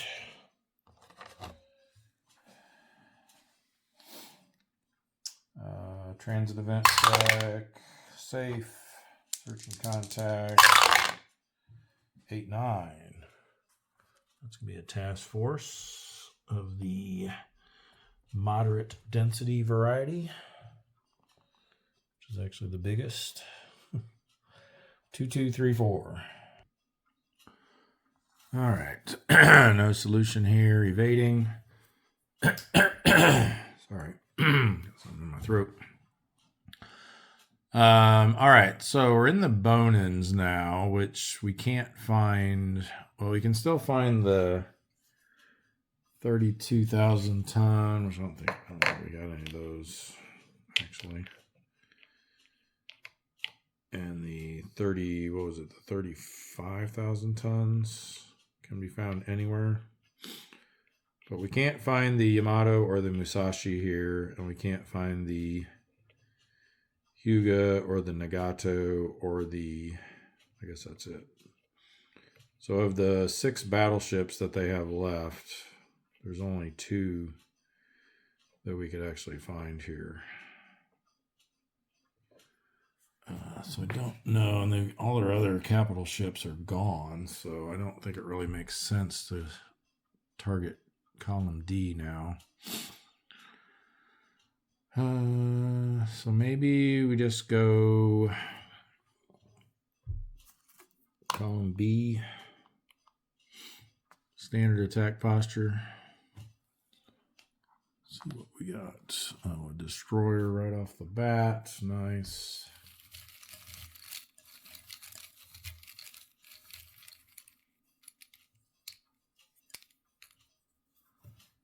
And it's the, well, we're not going to bother unflipping it since it's so small.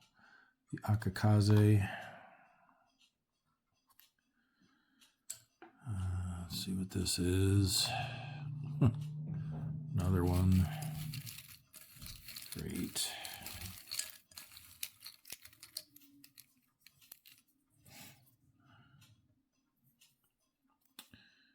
The Yamagumo.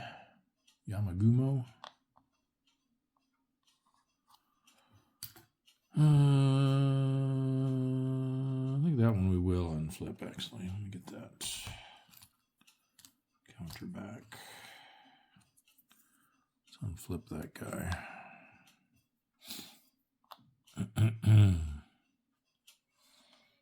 Let's do these over here, I guess. There we go. That's what we're looking for. And nice, light cruiser. Only one of those left, so it's going to be the Tatsuta. And let's just hope we can find something over here that has no ASW. Try the top one. Oh, you got to be kidding me. At least we can get away from it in the reattack round.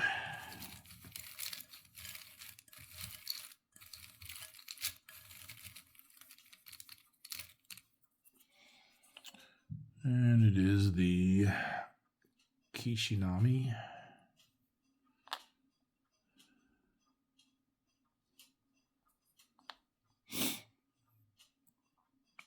All right, so that bumps him to a 5. And they get their immediate counterattack. Nothing. All right, so we just have to survive the normal counterattack, and then we can get away from them. But first, let's see if we can do some damage in the first round. I guess we'll target one of these two over here with our 4th marker. And we'll go after these real ones here. Actually, maybe... yeah, let's put it on the DD, I guess. That way we can... if we don't have a decent shot over here, we can maybe take him out and then not have any ASW in the reattack. 0 there, -1 there, -2 there, -1. Okay, so if we target the destroyer, we ignore his ASW. He's still got 5 from that one, though, so that makes him 11 -2 is 8, so we could hit him on a 0.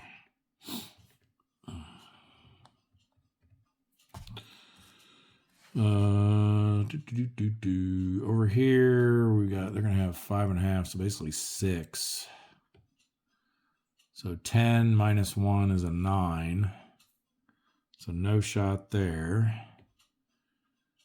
This is the same. This works out to be the same. So no shot there. So it looks like we either go after this or take a blind shot over here because we assume this has a defensive 1. I think we're better off just trying to take a flyer at him. Maybe take him down. I don't want to take a chance of revealing even more ASW over there. We would have had to if we didn't have a shot on the destroyer. All right, so we need a 0. And we didn't get it. So their counterattack is going to be 5.5, rounds up to 6. There is 1 red box. 7, 3 for the war period makes 10. 5 defense puts them on the 5 to 6 row with no modifiers. 3 should be nothing. Yeah, barely. All right. So let's scooch on over. We'll have to reveal that guy again, unfortunately, but it's still better than him. So we reveal this.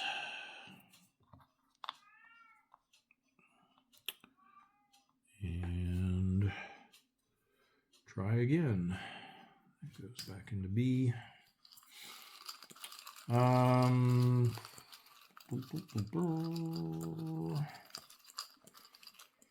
They're going to be 3, 4, 5, 6, 7. They're only going to be on the 1 to 2 row. Yeah, let's go aggressive.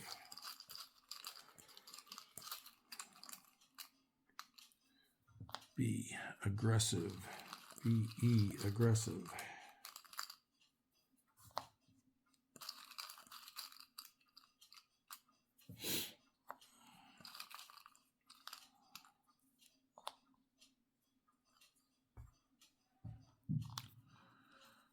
+1 there, don't like that. -3, there we go. And 0 +2, okay, good. So -3 becomes -4 with the aggressive posture, which makes him a 0. Just leaving the 2.5, which rounds up to 3. We're an 8, so we need a 5 or less.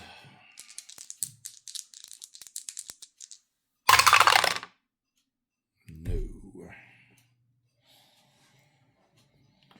Counterattack. 3 + 1 + 3 makes 7. -5 is 2. 1 to 2 row with a +2 DRM. Okay, good. 3. Nothing. 3's nothing on the 5 to 6 row. It's definitely nothing on the 1 to 2 row. All right. Endurance check. We did go aggressive, so 6 or less. Huh. Back to our missing by 1.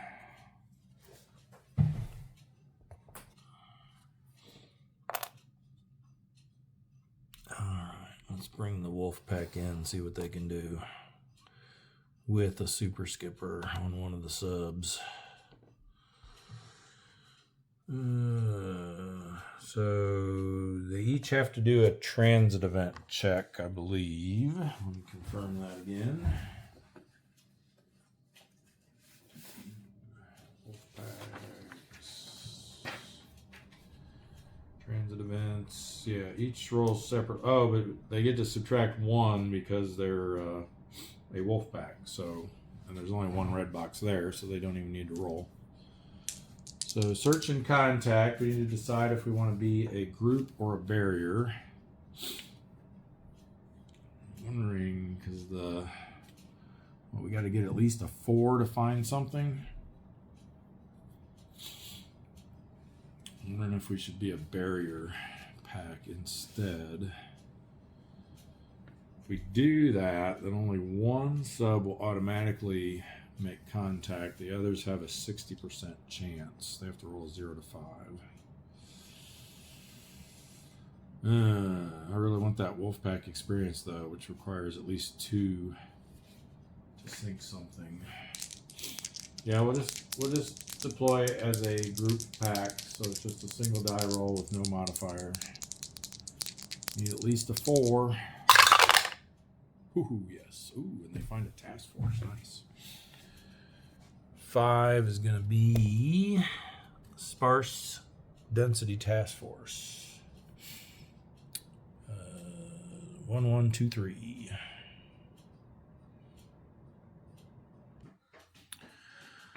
All right. I guess I shouldn't have been that excited about this being a task force, given what I just said about the unlikelihood of finding battleships in this area, but I guess that is what it is. All right, so we got our bowfin with a super skipper that we can hopefully take advantage of. Now, we won't be able to use his extra re-attack round bonus because you can't do that when they're part of a wolf pack. So I guess in hindsight, I'm not sure it's that smart to put a super skipper in a wolf pack, but I mean, they do still get the +1 to their attack value, so that's nice. Let's see.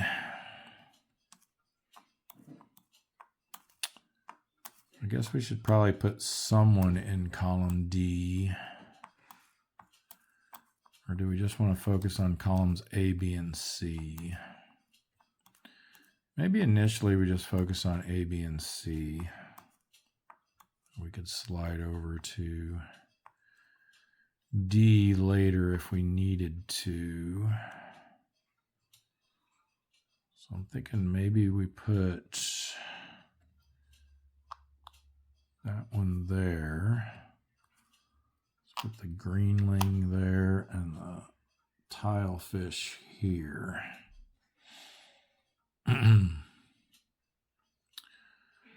So we're going to start with the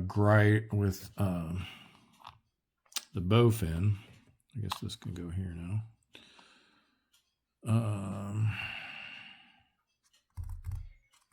And I think we'll have him go cautious. That way we don't have to reveal any of these. unless we decide to unflip something.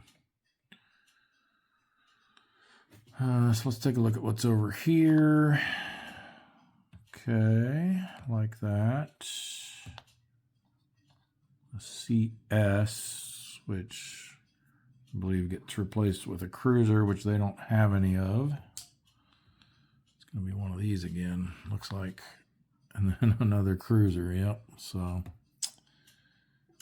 all right. Yeah, I think a large convoy would have probably been better. More ships down here. All right. So he does still place 4 TDCs, so he does still have the 3 in the right in column D as options. But I think we'll just probably go after that AM. Although that leaves nothing for the tilefish to shoot at then. Unless I miss. Or maybe I'll just damage it. Lots of possibilities.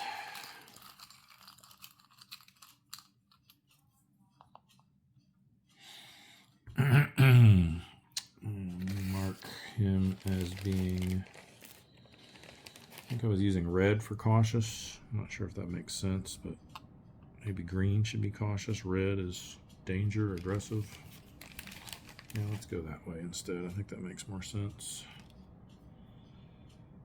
So he went cautious. +2, oh boy. -2, +2, -2. I don't think I want to take a chance on any of those. So this guy's going to be 3, 4, 5, 6, 7. And we are 7 +1 for torpedo +1 for super skipper. We're a 9. So we need a 2 or less.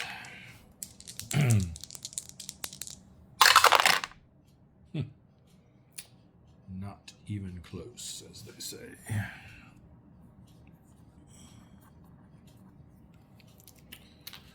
All right. Well, we'll have the tilefish go next. He's going to go aggressive. Because we know this can't be a diligent escort, so I think we're pretty safe doing that. And any ASW he has will be screened, basically, by the Greenling. Oh, and it's that light cruiser. Oh, unfortunately, we sank the last one, didn't we? Did we? No, where did that go? We didn't sink it. Did I put it back in? Yes, I did. I put it back in Cup A. There it is. The Tatsuta. All right, good. Well, at least we got pretty decent chance of getting 2 ships down here.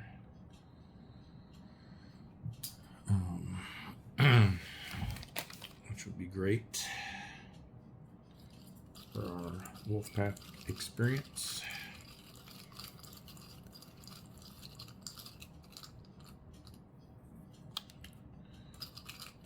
TDCs on these guys. -2, nice. +2, okay. We'll go after this one. So he's a 4 +1 for being over column is 5, -3 because we're aggressive. So 2. We are a 7, or no, we're an 8. So that's a 6. With our die roll modifier, we need a 7 or less.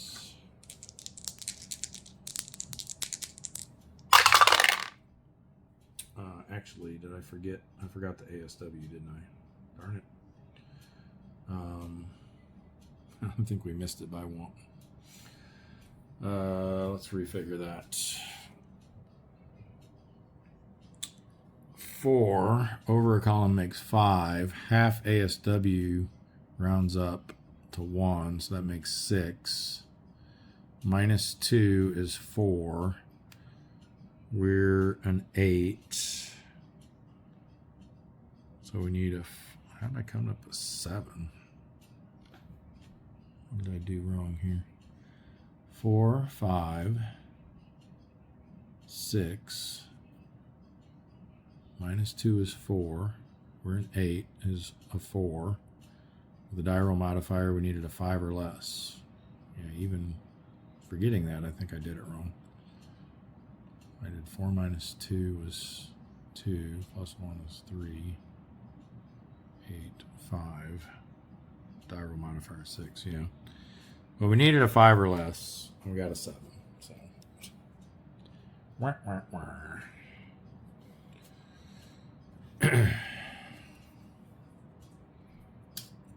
All right. Well, there's nothing for the greenling to reveal. He's obviously going aggressive.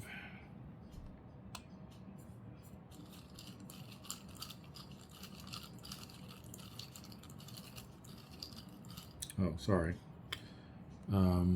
The tilefish does suffer a counterattack from this guy. So 1. Where are we at again? Bonins. So 1 for the red box makes 2. 3 more makes 5. We're a 5, so 0. So we're on the 0 row, but we get a +1 modifier because we're aggressive. So 0 on the 0 row. Definitely not nothing. All right, so aggressive posture here. He won't have a counterattack because he can ignore that ASW there. I'm pretty sure that applies to the counterattacks too. Let me actually double check that. Yeah, that applies to both the attack and the counterattack. All right, so he's got nothing to reveal, so a couple of TDC markers.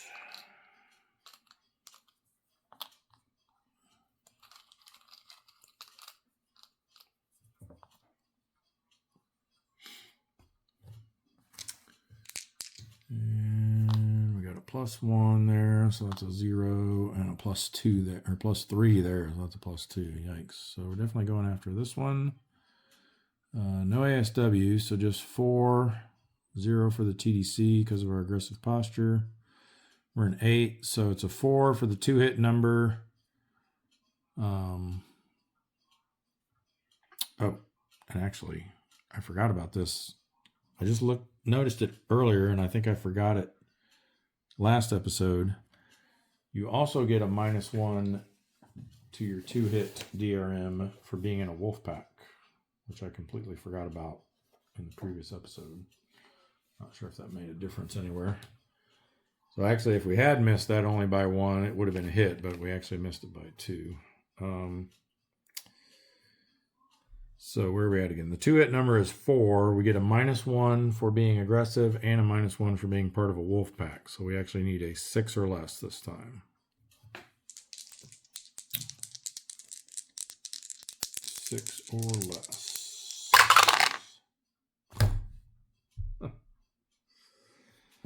Oh man, this game sometimes. No counterattack for him. Now we go to the re-attack round, and for wolf packs, it's not automatic. Each one has to roll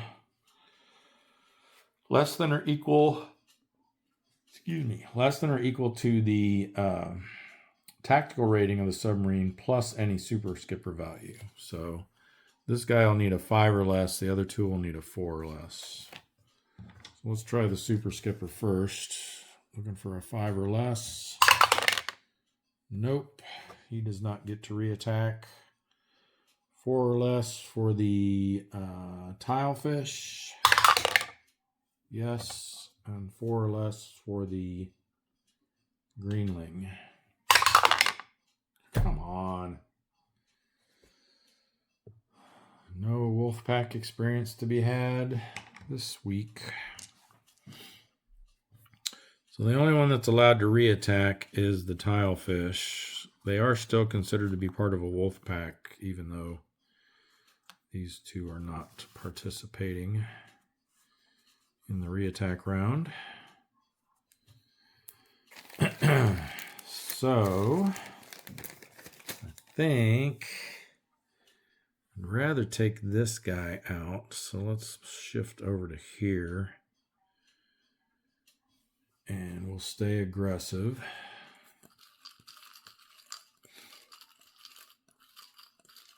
Now that there is no submarine in that column, he will face their ASW.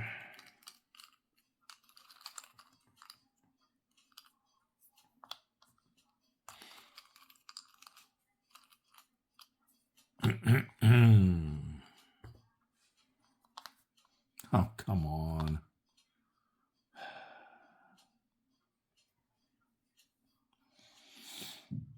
All right, so aggressive and reattack makes this a +1. So he's a 5, +1 is 6. We're in 8. The 2-hit number is 2. We get 2 -1 modifiers, so we would need a 4 or less to hit this one. Here we've got 3, 4 for being over a column. This is a -4. So that zeroes that out. 1 for his ASW. We're in 8. So that's a 7 with 2 -1 DRMs makes that an automatic hit. So a 9. If we wanted to split it,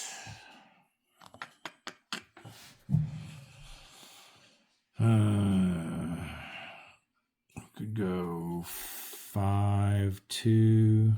I would take this down to a 2. Now this is with our DRMs already, so that would only be a 2. That would be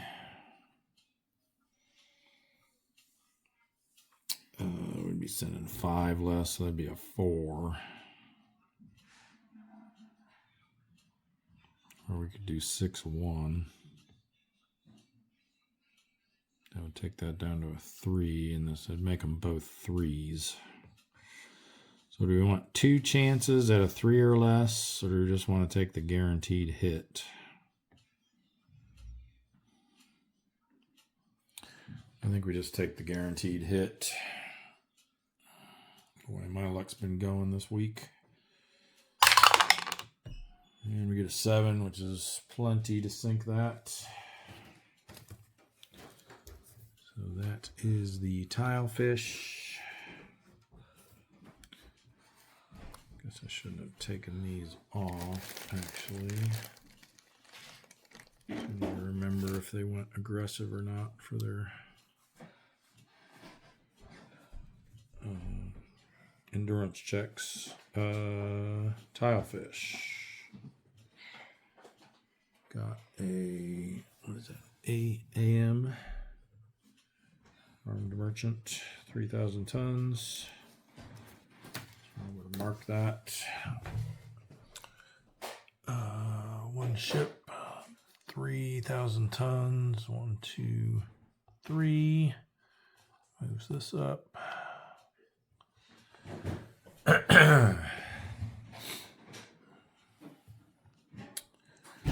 Counterattack. 1 plus 1 plus 3 is 5. 0 row. Plus 2 DRM. Nothing. All right, so endurance checks. Let's see if we can keep this wolf pack together. I don't think the super skipper affects endurance checks.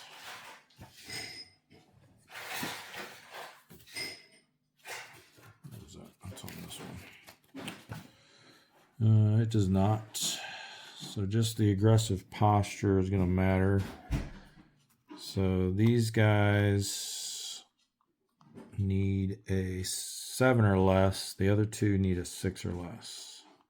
So let's see if the super skipper is going to stick around. 7 or less. Yes.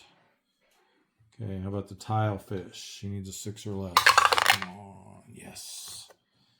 And the greenling, 6 or less. Come on. Oh.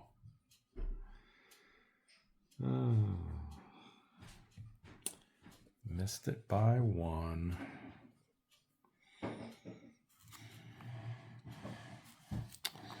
The greenling has to RTB. The other 2 get to stay out. They are no longer a wolf pack.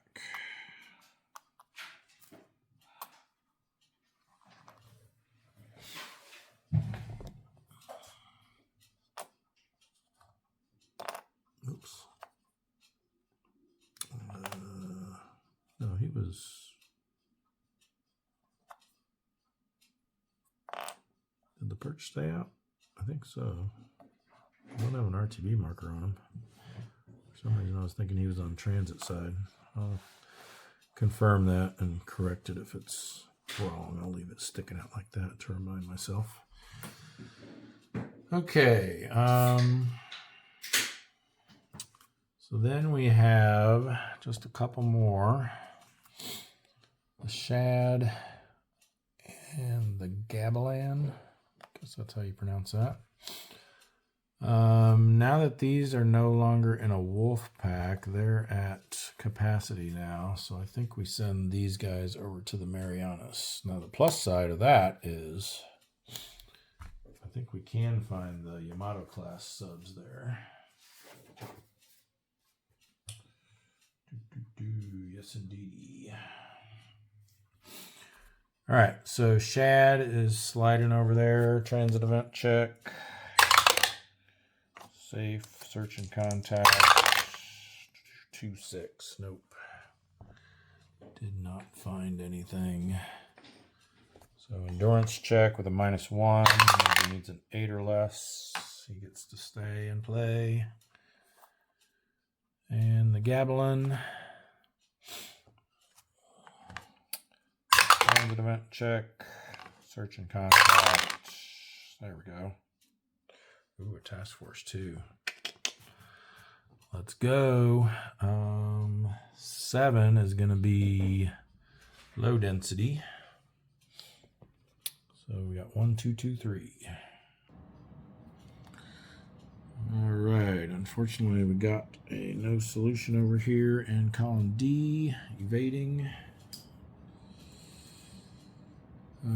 So yeah, wouldn't it be awesome if this was the Yamato and this was the Musashi?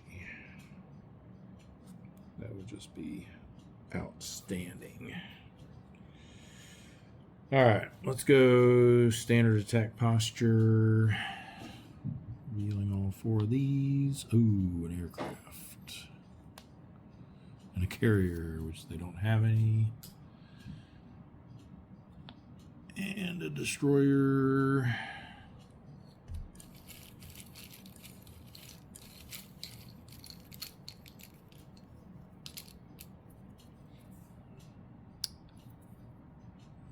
It's the Asakazi. And another destroyer. Great. Just great.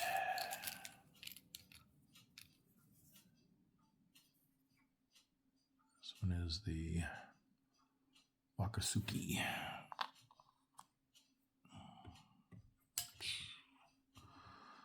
Okay.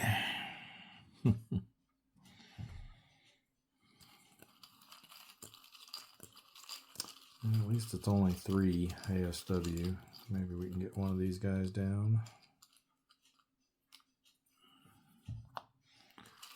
Get a nice TDC on one of them.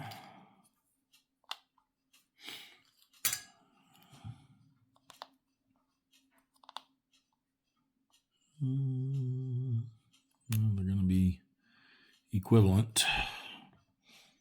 So if we can, we might as well go after that one. But he's going to be 7. I think he's going to be out of reach. 7 minus 1 is 6. He's over a column, so that's back up to 7. And we got a total of 3 ASW showing, which makes him a 10. Yeah, we got no shot on either of them. So On the plus side, that means no counterattack, and we will just slink away. So we need a 7 or less. Not even going to say it.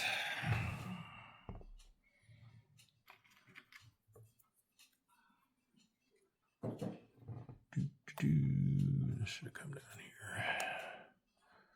All right, I believe that's all of our subs on patrol. Like I said, I'm just going to double check on the perch too. I don't remember if he had RTB or not. So, subs coming out. We've got 3 coming out of Fremantle. Let's see where we want to send them. Go ahead and clean up this combat display.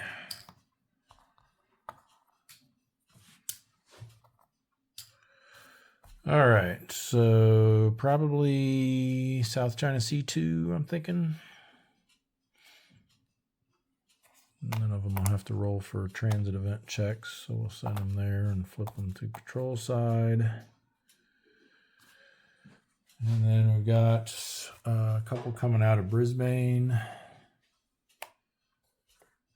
And we'll send them up into the Bismarck Sea. Flip them to patrol side.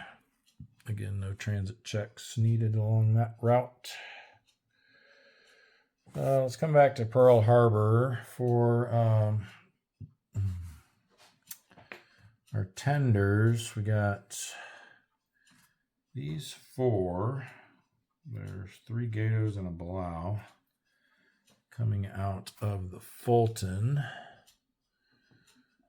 So here we got these 3, which are, it's quite a mix. A Gato, a Blau, and a P2 coming out of the Sperry. And then we've got 4 subs. New S1, New S2, Gato, and Blau with a Super Skipper coming out of the Bushnell. Obviously, they're coming out one at a time, but I'll just stick them all there for the time being. Figure out where we want to send them. I'm thinking these 3 will probably all go up into here. So let's go ahead and do that. There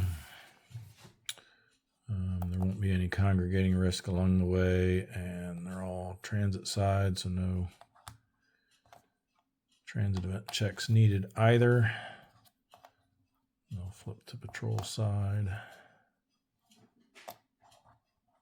Again, they all moved one at a time, so that's why there's no transit or no congregating risk. All right. What we got up here? We got 2 of these that are probably going to leave the Sea of Japan. So we probably want to get 2 back in there, not the P2. So we'll send these 2. We've got, how many are in there now? 1. There's 4 there now, so they're both going to invoke congregating risk for the transit in. That's okay, though, I think. So let's send the halibut over. They're going to get a net total of +3 DRM on this transit event check. That's nothing. And then the same for the, who is that? The Parsh. They're safe as well. So they both make it into there. That will mean some congregating risk when those other 2 leave, but that's okay. Flip them to patrol side. And then the other one, I think we'll send. Been kind of having my lesser boats patrol down here in this area, so I can leave these nice areas around Japan for my Gatos and Balaos. So I think maybe we'll send him down to the Marianas let's see, we have 4 there, so they're going to trigger congregating risk. I think we can still make this the governing op area, though. So we'll have a +1. So basically only a 9. Actually, those other two, technically, they only had a +2 DRM because I forgot about the -1 for them being on their transit side. So this is going to be a straight roll. And another 0. Where were all those zeros when I was trying to hit something? All right, so they'll flip over to patrol side.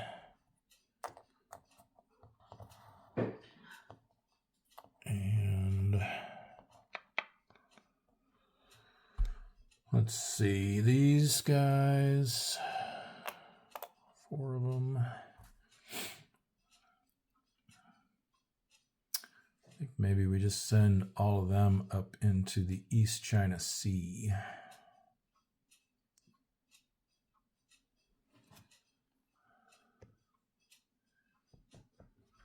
This way. Where are we at? So there's only 3 subs here, so there won't be any congregating risk. Well, when they leave here, though, what is there? No, it's only 3 subs. It just looks like a lot because they all have counters with them. So they'll be coming out one at a time, so there'll be no congregating risk there either. So yeah, and only 1 red box along the way, so no transit event checks for them. And we'll plunk them all there to patrol next turn. And that just leaves Pearl Harbor. We can reform a wolf pack. What do we got? We'll just do these top 3. 2 Gatos and a Balau, the Guavina, the Angler, and the Rattan will be Wolfpack 1. And I think as usual, we'll send them up into the North Pacific. Do we want to bother having them try patrolling in the Bonins this time, or do we just want to save them and send them into Empire Pacific on the following turn? Let's try that this time. We'll just leave them on transit side. We'll move them into here to patrol on the following turn. Okay, that leaves these 3.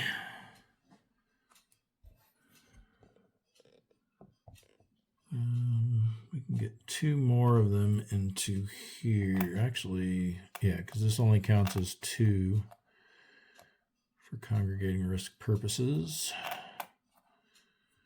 So we could send 2 more into there. Do we want to flip them patrol side or leave them transit as well? We'll flip them onto the patrol side.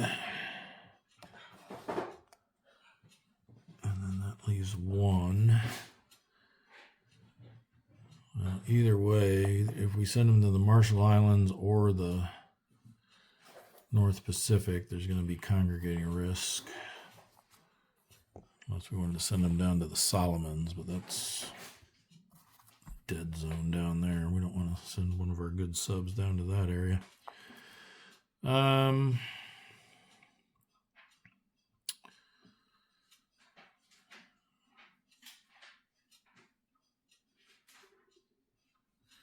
Yeah, let's just go ahead and send them to the North Pacific as well. They will need to roll because of the congregating risk. They're safe, and we'll have them flip to patrol side as well.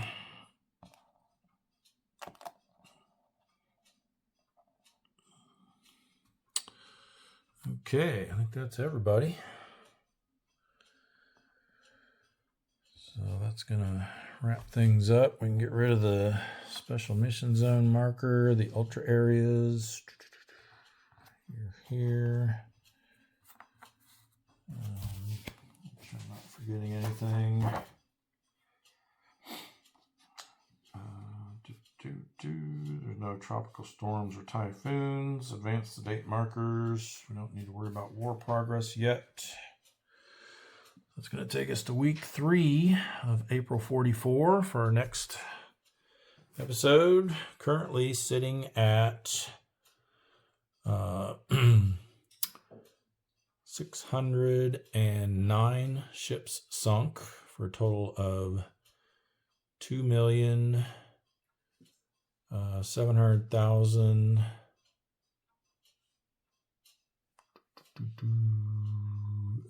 70